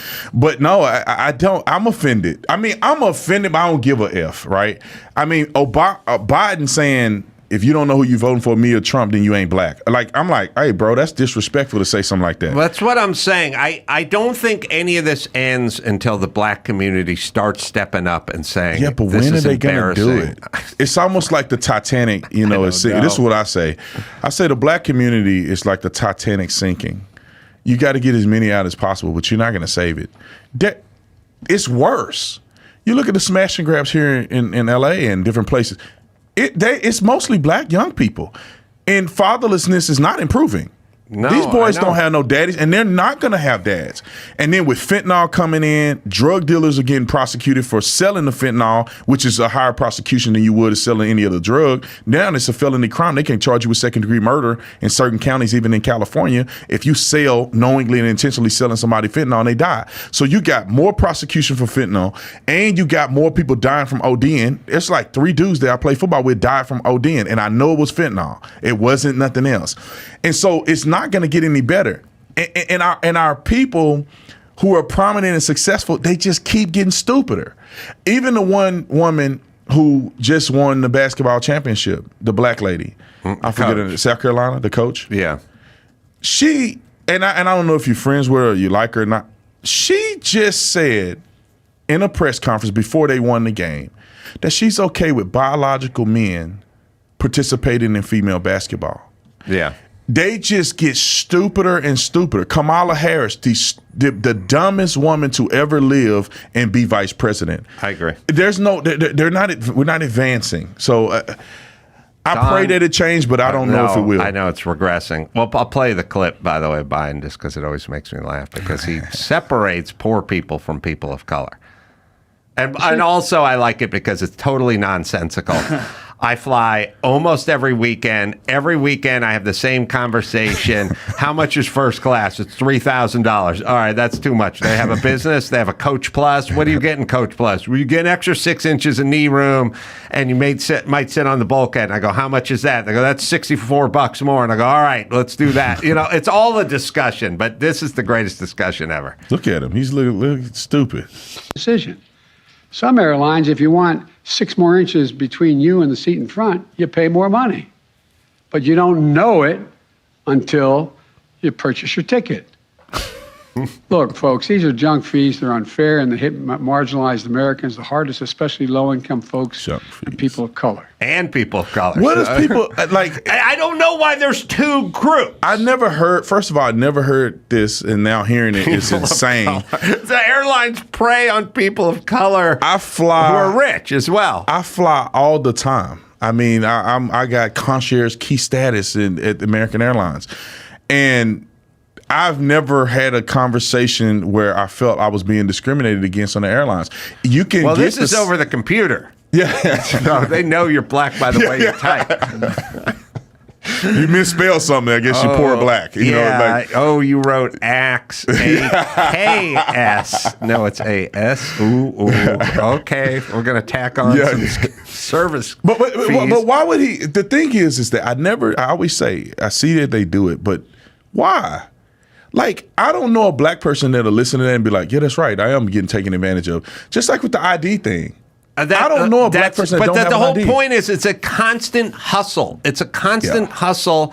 And all it is, it's like, it's basically like if you had a teenager and the teenager was struggling a little with their weight, and I was like, son, we got to sit down and let's talk about your math, fat, and we want to talk about your teachers, and we talk about long division, chubby, and we want to talk about, it's a constant like, oh, wait a minute, Biden spoke for 11 seconds without riling up black people. Like he's talking about airline garbage fees or junk fees, right? Which, first off, I really don't know what he's talking about because everyone buys that. His description of it was insane, but he can't give. He has a microphone to speak into, and he'll never say anything into a microphone that doesn't have a little race hustle in it. Even if he's talking about ostriches at the zoo, it doesn't matter. He's talking about airlines. Yeah. What does that have to do with race?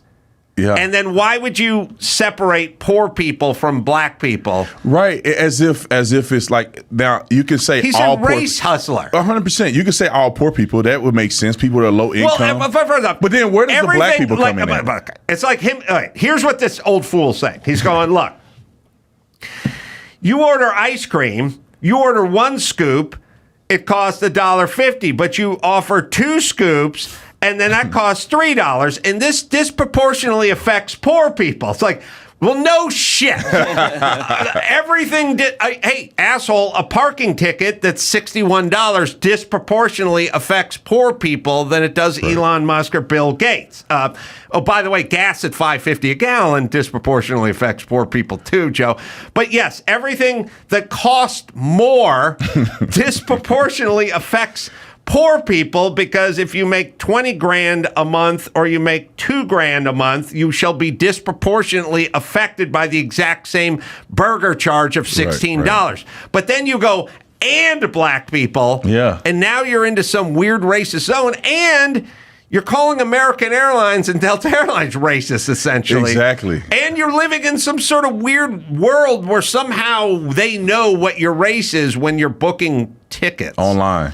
All right. Insane. Brandon, I'm sorry, you got me fired up. Got a whole second half of the show go with that. So I went down to the Reno Automobile Museum. The National Automobile Museum. I talked to the great Leno, Jay Leno. I talked to Nell Newman, Paul Newman's daughter. And then James Cox is the guy who got the Rolex watch given to him by Paul Newman when he was a teenager, and then later on sold it for $17.5 million.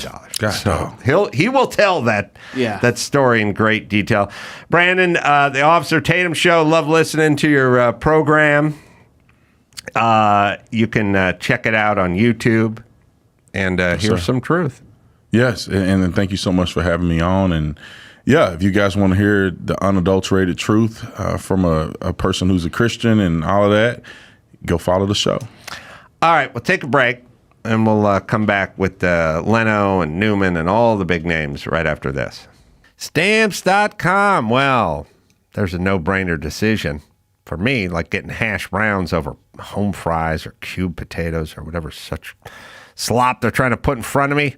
Now, if you make decisions for a company, here's another no-brainer. Stamps.com. Stamps.com, mobile app. It's like a post office in your pocket. All you need is a computer and a printer. Schedule pickups right through the dashboard. We use these guys. We've always used these guys. Merch and swag and books all sent out with Stamps.com because we're a small business, and that's why we use them.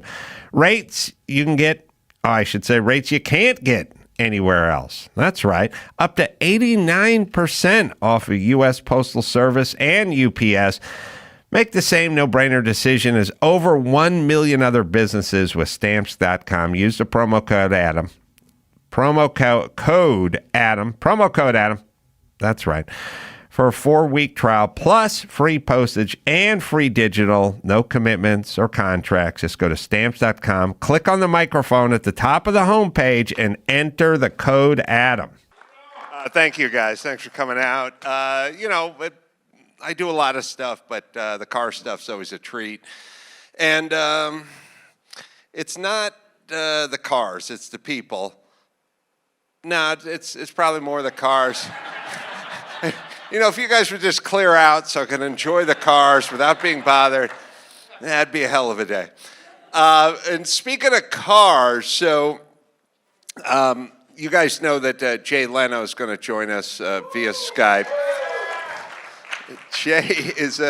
Jay's a car guy par excellence, and Jay was supposed to come out. There's something happened. There were some plans and they changed, but Jay was nice enough to agree to join us via Zoom from his shop in Burbank, California. So I think we should pot Jay up because he's been waiting long enough for us. Jay? Adam, how are you? Jay, in front of the Bugattis? Is that what you're in front of there? Yes, yeah. I can just feel the excitement in the room, the electricity. It's unbelievable. Jay, I actually saw Jay earlier today because we were flying out of a airport, Burbank Airport, right by Jay's shop. Swung by, said hi. Was nice enough to hang out with us a little bit. But I told Jay, I said, we should probably hear that story about the time Paul Newman came out to the Tonight Show and you had the go-kart race.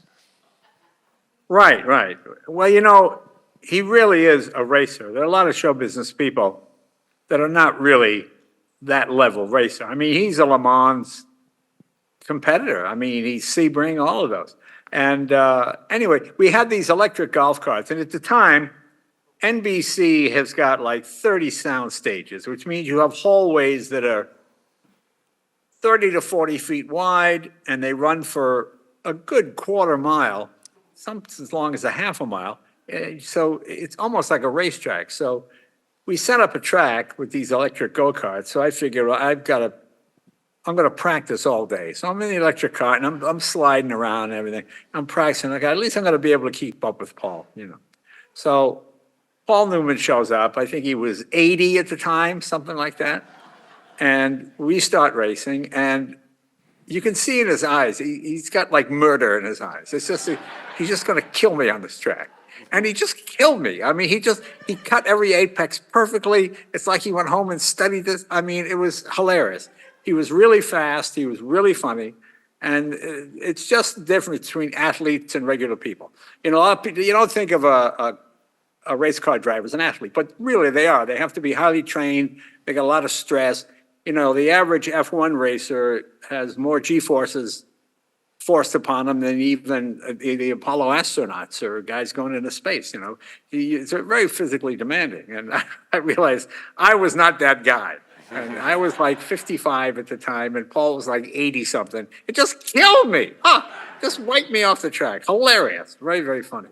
Jay, do you have any, I know cars sort of come to you because you like the story of the cars. So if you've ever walked around with Jay through his shop, he shows you the car and then he tells you the story of how he got the car, the story of how the car was built, the story of the man who came up with the idea of the car. And it's very much a storyteller, but through the headlights of the car. So I know people reach out to you and you're a historian, but is there stuff that's out there that you want? Is there a sort of holy grail for you in automobiles? Is something you'd like to get your hands on? No, not really. It really is the impact. I did something a while ago. I had a show in Wisconsin. And it was one of those deals where there was, the next morning, there was a car show at a mall parking lot across the street that was near a park. And my plane didn't leave until 1 o'clock. So I'm going to go to this car show. So I go to the car show, and it's like the winning car was a 66 Pontiac Tempest 6-cylinder. Okay, it was immaculate. It was Slant 6 or straight 6? Oh, no, that overhead cam 6 that Pontiac made for Oh, overhead. Oh, okay. Yeah, Sorry. But the idea was, and I started talking to guys, and it's a difference between an LA car show where guys have all kinds of money and every kind of possible car, and guys, almost to a person, each guy had a project they were working on that they're going to hope to finish after the kids leave and graduate from high school and go to college. Yeah. But the kids are now in the second grade. I mean, Right. they're drinking beer and eating bratwurst. But it was all about dreaming. It was all about dreaming about how I'm going to do this and how I'm going to do that. And the guy that won with an extremely rare but not valuable car, just one of those 4-door Pontiac 66, not a collectible, but something that obviously had been in his family all these years. It was his parents, and they gave it to him, and he restored it, and it looked brand new, and it was done with hand sanding and Rust-Oleum paint cans and buffing it, and just the amount of work. So the guy really connected with the car, and I really enjoyed talking to these guys because they're the kind of guys I grew up with, and I like that part of it. I mean, it's nice to have money and buy expensive things. But every now and then you see a Dodge Dart that your friend's mom used to have that you went on a date in or whatever it might be. No, I didn't go on a date with the guy's mom. That would be awful. But you get one. Yeah, no, I agree. I mean, because I'm in Malibu part-time, and you see guys driving up and down PCH in their McLarens and their Ferraris and, Lambo Gallardos and stuff like that. And you realize there's no connection to this car. They sold the business, they made some money, they bought a car that they saw in a magazine, but there's no blood in it. There's no connection. And I do love it when you talk to someone who's really into it, but... Well, I'll tell you a story. Someone Yes. we both know, I'm not going to say who it is, but a famous person. He said, Jay, we get a chance. Can I talk to you about cars? I go, yeah, sure. Yeah, tomorrow? Okay. So I go, what's up? He goes, well, I want to get a sports car, but what's the best one to get girls with?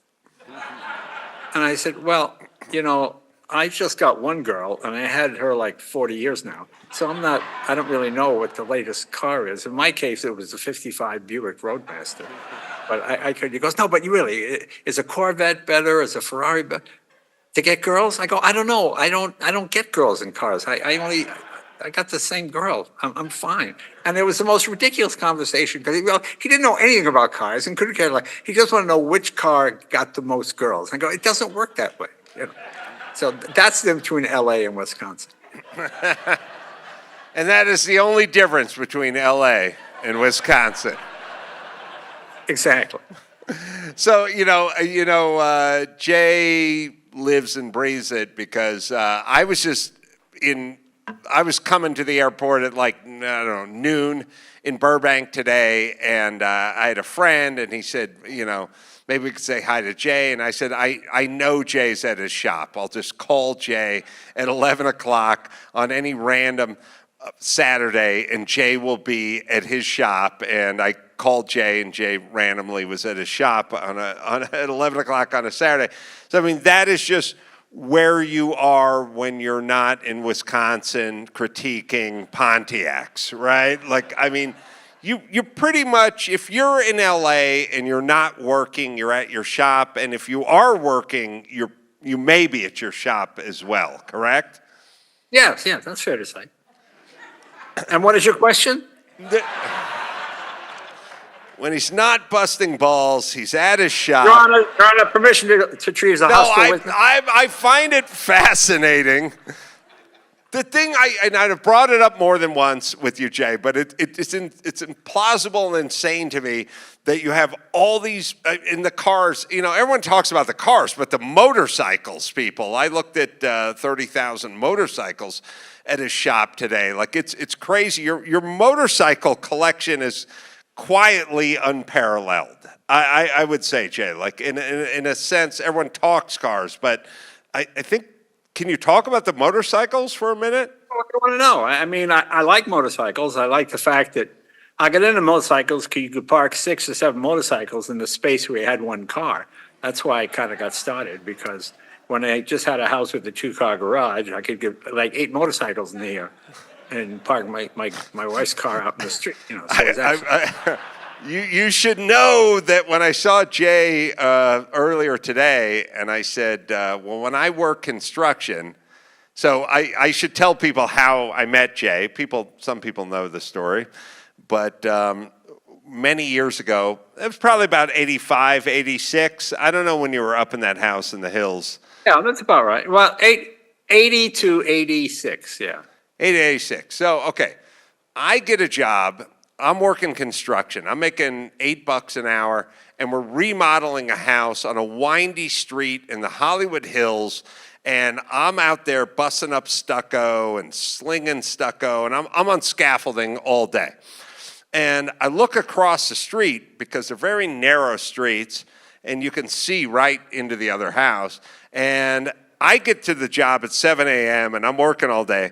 And at about noon, I see a guy get out of his house, go to his mailbox, get the mail, get the paper, goes back into the house.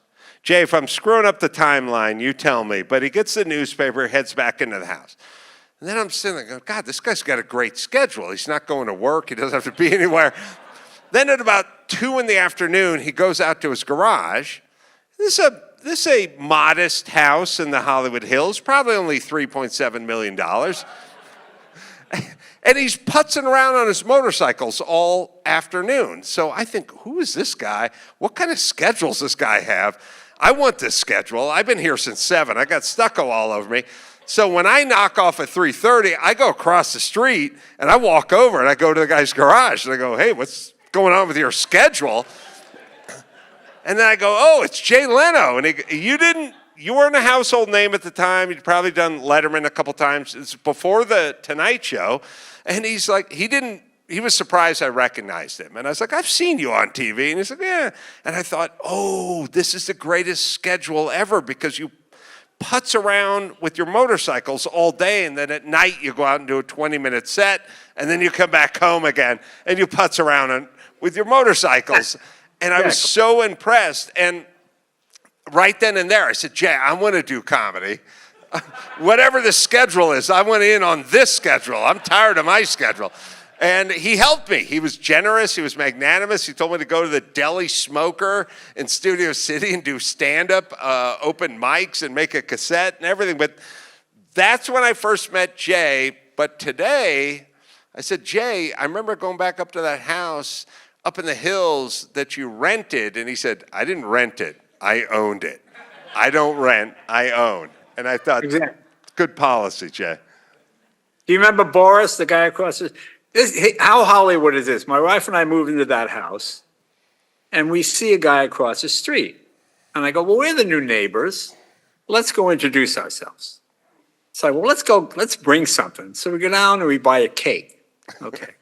So I take this cake out of the bing bong, and he opens with a robe on. He goes, yeah. I go, hi. My name. He's starting, Grace, can I help you? Oh, I'm Jay. I'm your neighbor. I just want to say hello. Got you a little housewarming gifts. And I look in the living room and I see 2 naked women on the floor and a guy with a camera. And these girls go, Boogie Nights. Think Boogie Nights. Yeah, these girls go, cake. And they crawl over and I put the cake down and they start eating it. Guy goes, they're shooting a movie. I said, look, you're obviously very busy here. You're making it. I just thought, and the guy's going, stop, no more cake. No more cake till after. Don't bring cake to give to actors. I said, okay, no problem. I said, I just didn't get more LA in that. And then, of course, the construction guy across the street, he decides to stop working on stucco and do stand-up comedy. So it was interesting. You had your 55 Buick Roadmaster in the driveway at that house. Right, still in my driveway. Somebody said to me when we were walking through your 180 cars, what you do with Jay is you just visit his shop every 4 months and there's 26 more cars than the last time you were there. But he said, has Jay ever sold a car? And I said, I don't think so, but you could answer that question. I did sell a car. I bought a Tesla in 2012. I had it for 7-8 years, and I got the new plaid Tesla. So I sold that one because it's basically the same car. And but that's the only car I've ever sold. I just kind of hang on to everything. And I know you got a new Rolls Royce in there, or is it a Bentley? I can't recall. I think it's a Rolls Royce, all electric, right? That new Spectre, yeah, it's pretty impressive. It's a great car. You save the planet. I guess so. Sure, why not? The Rolls Royce drivers are who are going to save the planet. Yeah, exactly. Well, it's electric, which is what Rolls Royce should have been a long time ago. I mean, they're always about quiet and about torque. They were always behind the time. Say, and the loudest thing at a Rolls Royce you hear is the clock. Well, yeah, that's because it's a noisy clock. That was a problem. But but it's a truly modern car. It's very aerodynamic. It's obviously it's more fuel efficient than a gas V12. But it's just interesting, and I applaud the fact that they're sort of trying to move forward. It is. it's so impressive looking. It jumped right out at me, and I hadn't. It obviously knew. What if you thought it was a Bentley? Yeah, I know. I don't know. Rolls and Bentley. I mean, you could probably tell us the Rolls and Bentley story, right, Jay? Yeah.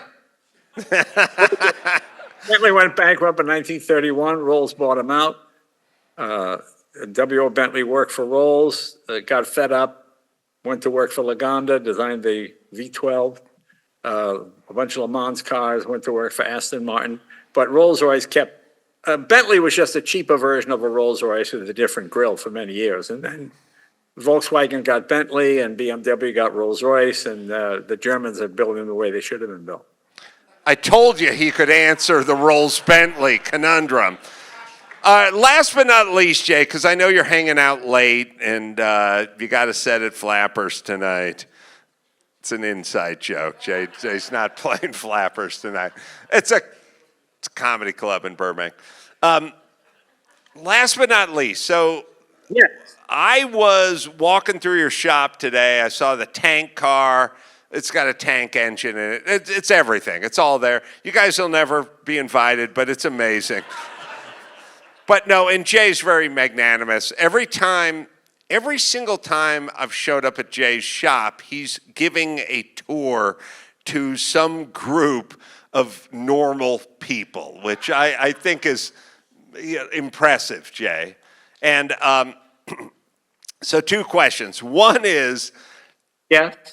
when you go, where do these cars all go? You don't have kids. I ask you this every time. It's not that I want to be the person they're bequeathed to, but I am. Who better than me? That's all I'm saying. Oh, just about anyone. The swinger Boris next door would be better than me. Yeah. That's it. You know, it's not my problem. I don't really work. You say it every time, but it's got to go to the city of Burbank or to the, some charity. But why do you ask the same question and you know the answer each time? Because I think with time, the answer may change. Insanity to keep asking the same question and expecting a different answer. You're right, but I feel like a cop that's sweating a gangbanger. At some point, after I offer him cigarettes, the story's going to change. All right, but here's the car I want to talk about. Okay. I want to talk about the Mercedes Gullwing that you have. He has, okay, so you all know the Mercedes Gullwing, and the Mercedes, they're going up. They're moving fast, Jay. I don't know if you're paying attention, but they're knocking on the door. It's based on a W194, the old race car. And they're knocking on the door of a couple $1 million now. And Jay has one. So if you ever see a Gullwing for sale or a convertible for sale, 300 Mercedes, they're always to the nines, done up, nut and bolt, restoration, perfect restorations. You do not see any drivers. You do not see any sort of as is. Jay has his Gullwing is sort of as is. And well, mine was a race car. Mine had been used. Ran at Riverside for years. When I found it, it was in a shipping container out in the desert, and the engine was not in it. And I tracked down the owner and made a deal for it. And when I got it, he said to me, "Oh, I had the engine rebuilt in Germany." I went, "Yeah, okay, That's the kind of car you just buy no matter what the condition because you're not going to find another one." So I bought it, and I went to his place, and we picked up the engine, and it wasn't a container, and it had a lot of German words on it. And we opened the wooden container up, and I noticed a lot of assembly lube around the motor. I said, well, this looks promising. And we took the engine out and put it on my dyno. It made a little over 210 horsepower, something like that, which is pretty good. Apparently, it had been rebuilt in Germany. So we did that, we put that back in, rebuilt the transmission, did the brakes, kept the body as it was, that patina, was painted back in the 60s by Junior's House of Color, which was a famous hot rod guy, a guy named Tony Nancy, who was a racer, got famous doing hot rod upholstery. He did the leather seat. So it's sort of a period, it's what you would have raced if you bought it as a secondhand car back in the 60s. And I keep it that way because I can sit on the fender. I don't worry about scratching it.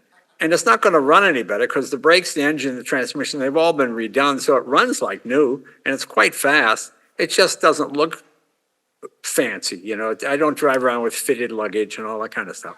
And people just like that patina look to it. So it's a lot of fun. Well, just for fun, Jay, and because it'll make me angry, Yeah. what did you pay for that car? $80,000. So it's only $2 million today. Do you remember, just because it jumped in my head when you're talking about who painted the car, do you remember your predecessor, Johnny Carson, had one of his things where, he had his sayings. He'd go to the Slauson cutoff and cut off your Slauson. And Right. one of them was he had an Earl Scheib. He had the Earl of Scheib. Do you remember that? I do kind of remember that. Yeah, vaguely. All right. Just checking. Is that going anywhere? No, just kicking tires, as we say in the automotive industry. I wonder if any neurologists are watching this. I'd be curious. Oh, okay, that's right. Listen, I'm good for 4 more years. Do not, I've heard question my stamina, Jay. You're the second guy to say that. Jay, what do we, should we, I don't have a plug sheet in front of me, but what can we plug for you? I mean, Oh, it doesn't matter. Nobody's watching. yeah, that's a good point.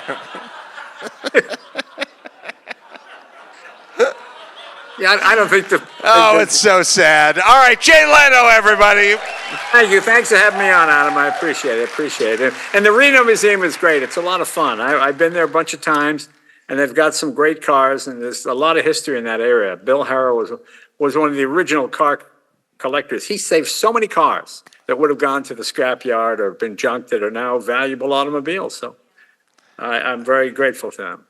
Thanks, Jay. We love you, and the car community loves you. Thank you so All much. right, talk to you later, my friend. Thanks, my friend.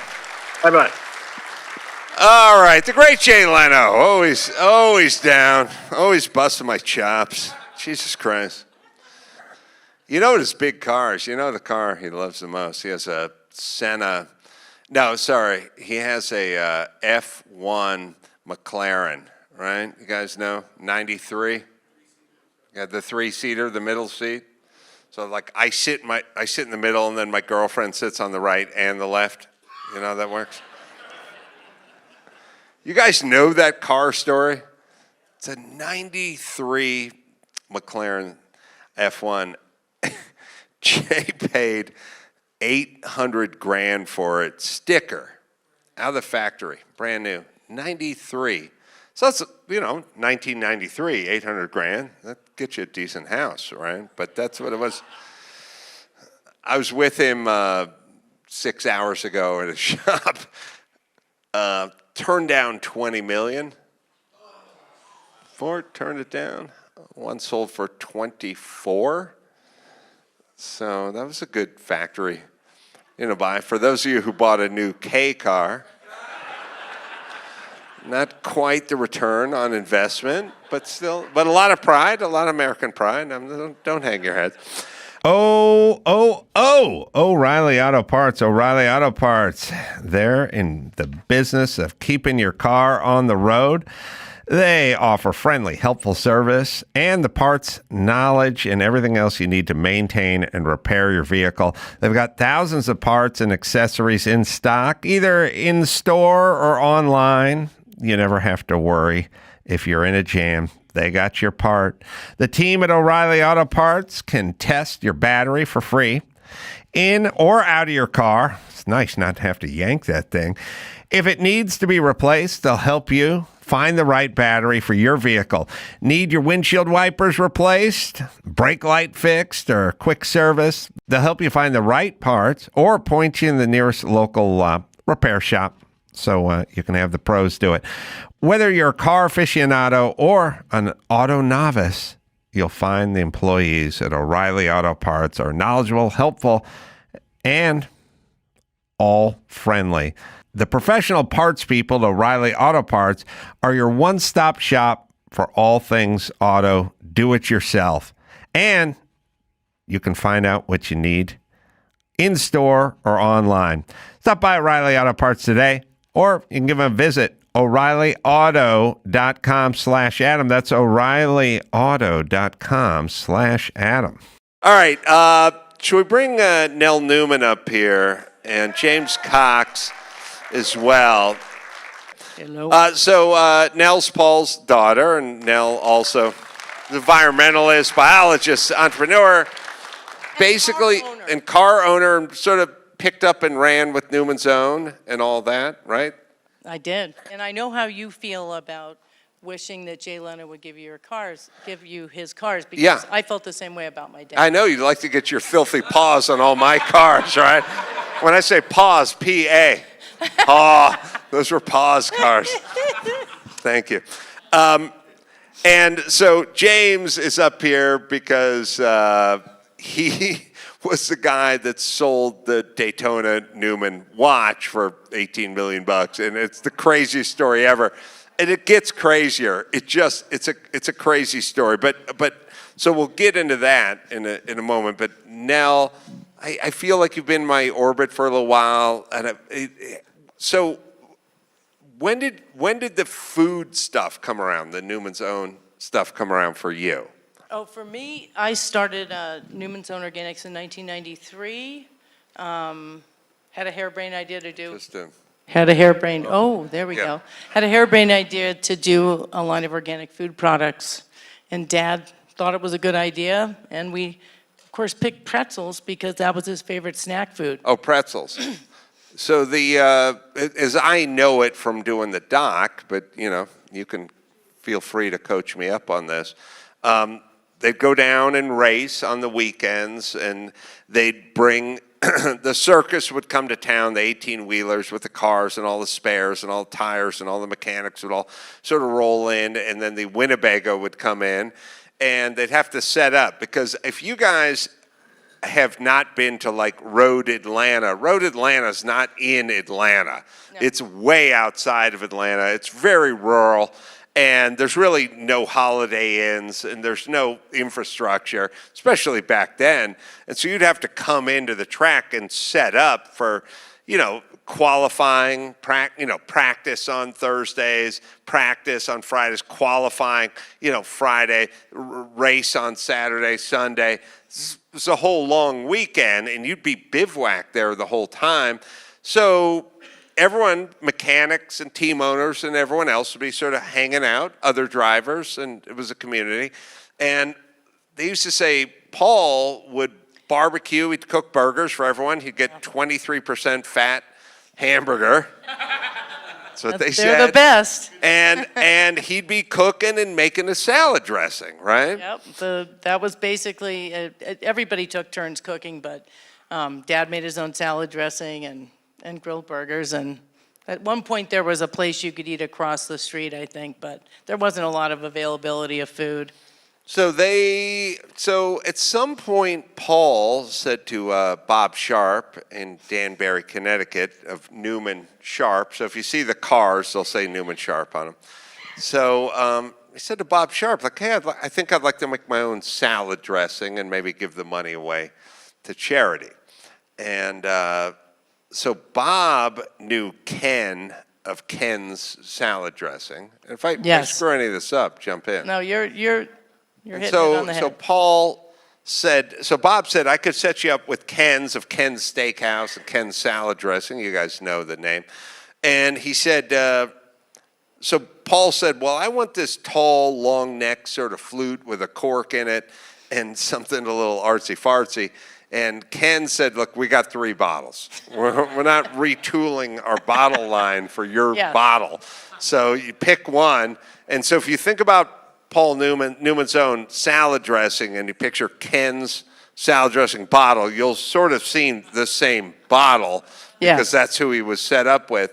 And so it was sort of a Bob Sharp and Sam Posey, who's a legendary driver. His wife did the original little drawing on it. The only correction I'd make was that he didn't have a clue how it was going to do. He just wanted to do the salad dressing because he'd been making it in wine bottles and giving it away every Christmas. So this just thought, well, I'm just going to make it. I'm going to make it commercially, and we'll see what happens. So they sold the lowest amount of run they could do was 30,000 cases. And so they had to do 30,000 cases, and when those sold, it was $890,000. And Dad said he felt guilty putting the money in his pocket, so he gave it away. That was how it started. Wow. Yeah. Yes. And then he didn't put it on the label for years. He didn't put his name on the label. No, he put his name on the label, but I kept saying, Pop, if you tell people you're giving the money away, maybe they'll buy more. To charity, And right. so it took 2 or 3 years, and then it was the smallest print. It said, all profits at charity, like up by the cap, where you tear the label, you know? Right. Pretty amazing, very helpful. Yeah. And then that, of course, popcorn came off of that, and spaghetti sauce and dog food, and it's it's ubiquitous now. But it started at the track. It started with a philanthropic. Well, it started with I like salad dressing, I guess, and then 23% fat ground beef, and it just kind of went from there. But James Cox over here.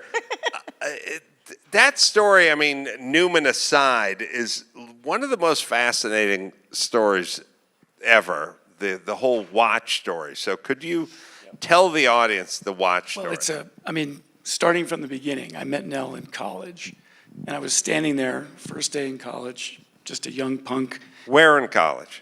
This was College of the Atlantic in Bar Harbor, Maine. It's kind of a hippie school, and they had a gravel driveway. And I'm standing there, and down the driveway comes this Nissan Stanza, like 82, maybe. Her dad was sponsored by Nissan or Datsun at the time, I think maybe.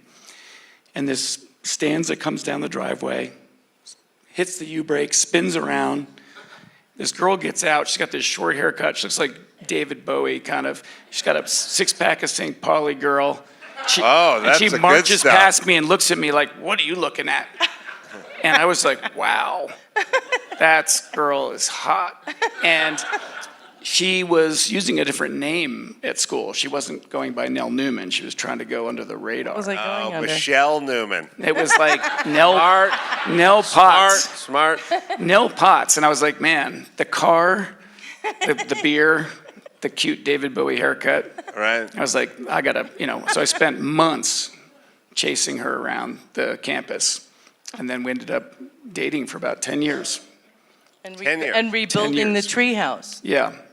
And I went back to their house in Connecticut that summer to meet the family. At that point, I finally figured out she was Paul's daughter. So you're 19, 20? I was 18. 18? Yeah. At the time. So you go back to the house, and you're rebuilding the guest house, the treehouse, the house. It was super cool because I got to stay in the house. When you're 18 years old and the parents are like letting me stay there, super cool. But I wasn't there. It was just Dad and James. Right. And why weren't you there? I was doing a Peregrine Falcon release site in Vermont. My mother was doing a play, and it was just Dad and James. Oh, now it sounds like my childhood. Yeah, so I got stuck there all summer. You're hanging out with Paul? Yeah, I'm 18 years old. I know he's a cool guy, but he's also, at that time, my girlfriend's dad. So there's all like double pressure, right? And they have this old treehouse that was falling down, and I decided to rebuild it that summer. So I would go rebuild the treehouse during the day. Paul would have all kinds of people coming over to visit, and usually at like 4 or 5 o'clock, he'd wander over to check on the progress. And he'd always have somebody in tow, like Martin Scorsese or people like that. I didn't know who these people were, of course. Right. Or Bob Sharp. Bob Sharp would come over a lot. And then one day, Paul comes over and he's like, "Hey, do you know what time it is?" I'm like, "No, I don't. I don't have a watch." And he takes off his Rolex and hands it to me. He says, "If you wind this, it tells pretty good time." And at the time, I knew it was very sentimental. On the back of the watch, it said, "Drive carefully, me." It was a gift from Nell's mom to Paul when he first started car racing. Yes. Yeah, but I have thought about it before, which is it's pretty magnanimous that he handed you this watch, but on the other hand, it's kind of a douche move because your mom inscribed this thing and he just like handed some she had just given him another one. Oh, she gave him she gave him a new one. Yeah. One. So what? Yeah. Oh, and the new one says is "Drive carefully, Joanne." So that's why. So it was super cool, not so douchey. Yeah, I was a cool All right. kid, but I'd only known the family about a year. So ago. you get the Rolex. It's 1982 2 or 3, yeah. something. You know, a Rolex was a Rolex, but not really a household name. It's just a Rolex. Just a Well, I Rolex. thought it was pretty cool. I mean, I knew it was cool. I was like, oh, Put it on. I wore it for 30 years, Right. So every day, pretty much. And so it's interesting because I've never been a watch guy. So if you would have given it to me, I would have went like, oh, thanks. I would have put it somewhere and then forgot about it and probably lost it. But you wore it every day, but yet you weren't a watch guy because you didn't know what time it was. I was 18 years old. Thank God you didn't have a Timex on because he would have went, do you know what time it is? It's 4:21. He went, okay, sorry. Keep moving. Finish nailing that deck, bro. But you didn't have the watch. Yeah. No, he probably had intention coming over to me that day. He had intention. So he gives you the Rolex, and you wear it from that day on. Mm-hmm. And you never miss a day. Is there a cosmic sort of like connection? Like, is there a feeling that this is important, or are you just force of habit? Well, I mean, it was just a very sentimental gift. I knew how important it was. And so it was the most important thing I owned, and I definitely cherished it.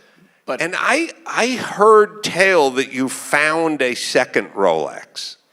yes, I did find a Rolex. There's a whole 2 bunch of Rolexes. 0 for 2 in Rolexes. Well, I 2 and 0 later. in Rolexes. I found one biking in the streets of Berkeley. This is incredible. And I thought it was a fake, and it wasn't. And I traded it for a really crappy 73 914 2-liter. That caught on fire. You know when you're riding your bike and you find a watch and you trade it for a car and it sucks. And it gets vapor lock and you're so pissed off. Did you ever drive a 914 with? It's like shifting 5 feet of garden hose. I don't. But actually, you know not what? a real cool Porsche. Paul Newman story when he came to visit Nell and I in California once, and I had this piece of junk 914. Same one. Same one, right? So Nell says, "Oh, Pop, you should go drive James's car." Like being nice to me. I'm like embarrassed. Like you guys are living in L.A. We were in Santa Cruz, Ben Lonesome, Santa Cruz. Santa Cruz. So Paul goes out, and I'm thinking, I'm really embarrassed. He gets in this 914. I can barely shift it, and it's my car. Right. And it's got a glass pack on it, and the tires rub. And we're on Highway 9 up in Felton. It's been breathed on a little bit. Yeah. Souped He gets up. in this thing and drives it like he owns it. It's amazing. I'm like telling him about this. I'm like, third gear's kind of hard to find. He's like, he just gets in the thing, drives 4 or 5 miles up, turns around back. He's like, it's a good car, kid. And it didn't catch on fire while he was driving it, which was great. But the guy was just gifted in that way that of course. But that's, yeah. He said the same thing about my Mustang, except he said it needed brakes. You had a notchback Mustang, right? Yeah, that I bought. I still have. Oh, you still have it? 65? 66? 65, 289 hypo. 289. With 411 gears. Wow, you can really get lost. And a box of There's Playboys a in the story. back. That's a song. It's a deep cut, but yeah. All right, I'm not going to think about the song. Hot Rod Lincoln. All right. Point is this: we like a fastback. We'll take a notchback. That's all right. That's exactly 289 what I said. hypo. That's fine. So the watch, the journey of the watch is interesting. So you get the watch in 82, you're 18 years old, you put it on, it has significance to you, but not a monetary significance, just a sort of emotional significance. Yeah, the connection with. And you wear it right on through as you go through your life, finding Rolexes. Let me just paint a contrast in life experiences between James and myself as it pertains to the Rolex watch. I did the Monterey Historics in 2011. I drove a BRE Pete Brock 2000 Roadster Datsun before a Nissan 69 2000 Roadster, and I won the Rolex Cup in this Pete Brock, designed the split window vet, Legend 2000 Roadster, and I won the Rolex Cup, And anytime I ever say to anybody, I won the Rolex Cup, the only thing they ever say is, did you get a Rolex? And I say, no, I did not. And they go, oh, I'm so sorry. And they leave. And then I feel bad for winning the Rolex Cup. So that is a sharp contrast from you going about your merry way, just finding Rolexes, just going and walking and being hit and pelted with Rolexes, and going to use the bathroom and zipping your fly out and find a Rolex flies out into the toilet. It's a very stark contrast to my relationship with Rolex watches. Yeah. Well, but you have 0 cups. We should hang out more. I'm going to stay close to you. So you get the Rolex, you find the other Rolex, you get the 914 with the linkage problem. Yeah. And but the fire glass problem. pack's on it, so it's a hot rodder. And you wear the Rolex. When do you realize that the Rolex has some value to it? Well, I was at a trade show, and a Japanese businessman who didn't speak much English at all was trying to do business with me, and he saw my watch. What year is this? This is probably 90s. No. Late 90s? I think that was. And he looks at my watch, and he says, Paul Newman No, watch. it was after Dad died. So, okay. 2008. Well, he died in 8. Yeah, well, I'm or terrible 9. with calendars. So he looks at my watch, and he's like, Paul Newman watch, Paul Newman watch. I'm thinking, how does this guy know? I'm like, yeah, Paul Newman watch. And so I looked it up online, and it turns out my watch had its own Wikipedia page. My watch. Because there is a Rolex Daytona that's also known as a Newman Rolex, so it gets a little hazy. There's many different Rolexes. But there's Daytona, one that's synonymous. There's one synonymous with Paul Newman. Yeah, so he wore it when he started racing, and there was a photograph on an Italian magazine with Paul wearing the watch, and all the watch collectors just kind of went nuts. Because you could time with it. Yeah, Right. It was actually back then, Yeah. before smartphones and everything, they actually used these things to race. Right, chronographs. And they even had they'd be mounted on the dash. Yeah. Of your dad raced a Ferrari Daytona, probably at Daytona with a Daytona. You need He to get put that his car. John Hancock on a John Hancock. No, I mean, it's like you'll see the watch on the dash of the old Ferraris, right? Daytona's that way. Daytona, you're doing a lap. It's a 2.5 mile lap. But so you realize it has its own webpage. The Daytona Newman Rolex, but not your Rolex, or was it your specific one? It was his specific one. Oh, There okay. wasn't a lot of them. There was Right. There was only one that was Dad's. Yeah, the one that I had was the one that was creating all the all the momentum, and the whole frenzy in the watch world that I was unaware of. Right. After 30 years. 30 years of wearing watch. it. And then Paul passes in 2008, and the watch community is like, well, what happened to the Rolex? Where is it? And then somebody found out that I had it and reached out to me and offered me $1 million for it. I'm like, I'm not selling this thing. It's so personal to me, I'm keeping it. And that same person a year later, how about $2 million? Nope, not selling it. And then at one point, Nell and I have a conversation. I'm like, Nell, if your dad was here today and we told him that this watch was worth millions, what would he say? He'd say, well, you're not going to keep it. He's like, you're going to go do something cool. Because that was Paul. Paul didn't keep things. As you know, there's only a few cars that he actually called his own. And he didn't have hot cars in the garage when we visited him. He had like a Volvo with a fancy engine, but he loved to be low key. He didn't collect stuff. Right. So we both agreed that he would be in support of selling it. So we spent about a year. We took the watch around the world, mostly to show it to the watch collectors who have been wondering where it was, what it looked like. And these people came out of the woodwork and were just fascinated with this thing. So the cool thing is Paul, just the association made this watch iconic. Actually, it was my mom that made it iconic. There you go. With the inscription. And that she bought the Rolex. She bought the Rolex, put a leather band on it. Had the good taste Not to buy a the Rolex. not the metal band on I it. think he put the. He put the leather band on it. So my car, the 935, ended up flying out to New York to be displayed with the Rolex. And then we were all sort of sitting on pins and needles, like, what is this Rolex going to sell for? And I was watching it.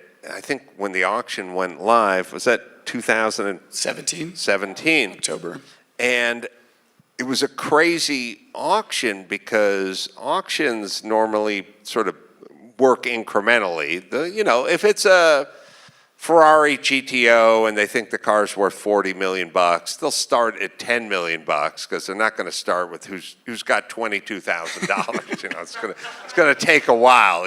So they'll start and they'll move in increments. And I think the person asked for an opening bid. I don't know what the opening bid is. Do you? I mean, I remember what they yelled out. It was the opening bid was, well, they said $1 million. $1 million, and someone just yelled out $10 million. And I think which spoiled the fun because there were all these people that wanted to bid on this, and they were like right out of guys it. who didn't have 10 million. And were whoever sitting next to us. Right. You could hear a big sigh. And I think the person was trying to go for shock and awe, like just freak everyone out with $10 million and shut this auction down. But everyone regrouped and it continued, which was insane because it ended up hammering at 17.8. Yeah, 17.8 million. So you're wearing a watch that's worth more than you are. Yeah. I mean, let's be honest. I mean, I was adopted. I was pretty cheap. He's fine. Look, we talked before the show. Yeah. There's not a lot there. No, it's big. I mean,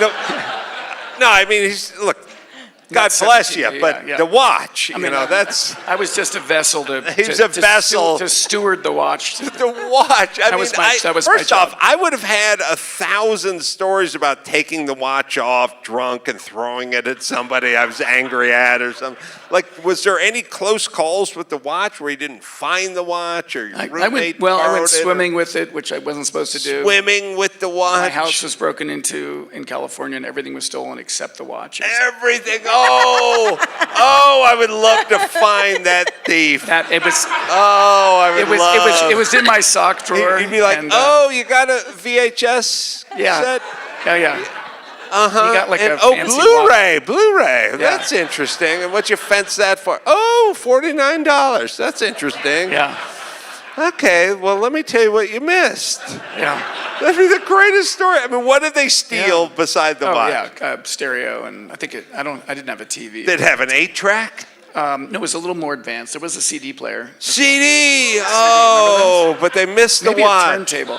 And the watch was just sitting... It was in the sock drawer. Sock drawer where it belongs. In the sock drawer where it belongs. Yeah, that's where you keep watches. You keep the watch in the sock drawer, and they missed... And this, of course, is before we knew the watch had any value to anyone other than myself. Mm-hmm. And so, it would have gone to a pawn shop somewhere, and that would have been the end of it, probably. Oh, my God. And so... 17.8, I think it hammers at. What is with the VIG? You were over 18, right? Something like that, yeah. The whole caboodle. And is your mind just blown? Is it just completely racing? And do we know who bought the watch? We don't. It's still a secret. There were 2 bidders at the end, and apparently the one who won said, I want that watch at any price. And the reason it didn't go for $30 million is because the underbidder tapped out. Yeah. So you got screwed. Yeah, I mean, I was hoping for 30. Yeah, it's a bad deal. Man, it's a bitch, people. Because I didn't know when I was going to find another one. Yeah. Could someone here just give him the Rolex just so I've seen a few out here. Doesn't have to leave empty-handed with this empty-wristed. One of the guys from Phillips, I asked him, I said, who bought that? And he said, everybody was ecstatic, and he began to start to tell me, and he said, it's anonymous, we can't tell you. Came really close, though. Which is super cool. I mean, your dad would be psyched. Cool that he kept it to himself. Yeah. And some of the money went to charity, right? Yeah. A whole bunch. Still going. Oh, it's still going? Oh, yeah. Went to the Nell Newman Foundation. So Nell is a foundation that we run together, and that's where the funds are going, mostly for crazy environmental stuff and stuff that her dad that money would have gone right up my nose. Yeah. Oh, we'd be partying hard, people. Wow, what a great story. What an incredible story. But then here's the other part. There was the second watch sold a few years later for $4 million or something. Yeah. What was that story? Because there was a second watch, and the person that bought the first watch may not have known about the second watch, or did know about I the think second they did watch? know about the Yeah, second the first watch was the Holy Grail. Right. The second one, less so. So And, But it went for 3-something, 4. I can't remember it what would have been a good one to find. Yeah. But You got to be angry that you weren't given a second Paul Newman inscribed watch. Dad tried to give it to me The second watch. before he died, and I remember putting it on and I'm wearing a swatch, and because I like them, they're light and I can see it, and the Rolex was just huge. Yeah. So I said no. Yeah. Sister Clea got it. Oh, she got the second watch. Jesus Christ. But she's already a daughter. She doesn't need a watch, right? What the hell with the watches? My God. Who knew? You're not wearing It's not like cars. No, my You have other people for that. my dad gave me a talk about herpes. That's all we had. I see. It's a good memory. Okay. I don't know what it would fetch on the open market. I think you've imagine a lot, capitalized on but it a was little bit good with talk. So you never got in the habit of wearing a watch? No, just using the chapstick. That's all. Now, where can we point people if they want to see your work or contribute to your funds or check you out? You can look up the Nell Newman Foundation. The Nell Newman Foundation. And I know you have the book, but if anybody wants to get the copy of the book that Lizzie just did. Oh, right. Your Head sister, Over right. Heels, Melissa, Yeah, it's a and Great music. book. Beautiful, big and Mom and bound Dad's photographs and some of their love letters, the ones that she could use that are it's absolutely amazing. And you know what's coming out? I'm going to send you. You seen Dad's vote T-shirt? It looks like you doing your entree. My dad did a poster in the late 60s, early 70s, and it's just my dad at age 35, like this, and it just said vote. So my sister Lissy, somebody gave her the poster, and so she's done T-shirts of it that say research, register, vote. And she's giving $5 from the sale of each T-shirt to a policy group that just provides education for kids in schools. So Okay. anyways, I'm Yeah, sending you one. I'll take one. It looks like you. James can be found in Florida on a beach with one of those metal detectors, just walking, just looking for his next cache of Rolexes that he can hammer and laugh all the way to the bank. Nell Newman, James Cox, everybody. Put your hands together. Thank you. You should feel one anyway. You could feel what they feel like. The heft. The heft of the Rolex is real, my friend. The girth and the heft. Yeah. All right, and put your hands together for Jay. I mean, come on, Jay Leno. Woo! And the Reno Automobile Museum. Thanks, you guys, for coming out tonight. We'll say hi and hang out afterward. Thank you. Well, there you go, an action-packed show. I'm going to be in Fresno, coming up at the Tower Theater. That'll be this Friday. Come on out. Oh, I got comedy planned for you. Then Bakersfield, next night, Saturday, historic Bakersfield. Fox Theater, that's the following Saturday. So this Friday, this Saturday, Fresno, Bakersfield, Chicago. Coming up, 4 shows, April 19th and 20th. That's at the Den Theater. Salt Lake City, Wise Guys, May 3rd and 4th. Just go to adamcarolla.com for all the live shows. And until next time, this is Adam Carolla for Jay Leno and Brandon Tatum and Nell Newman and James Cox saying mahalo.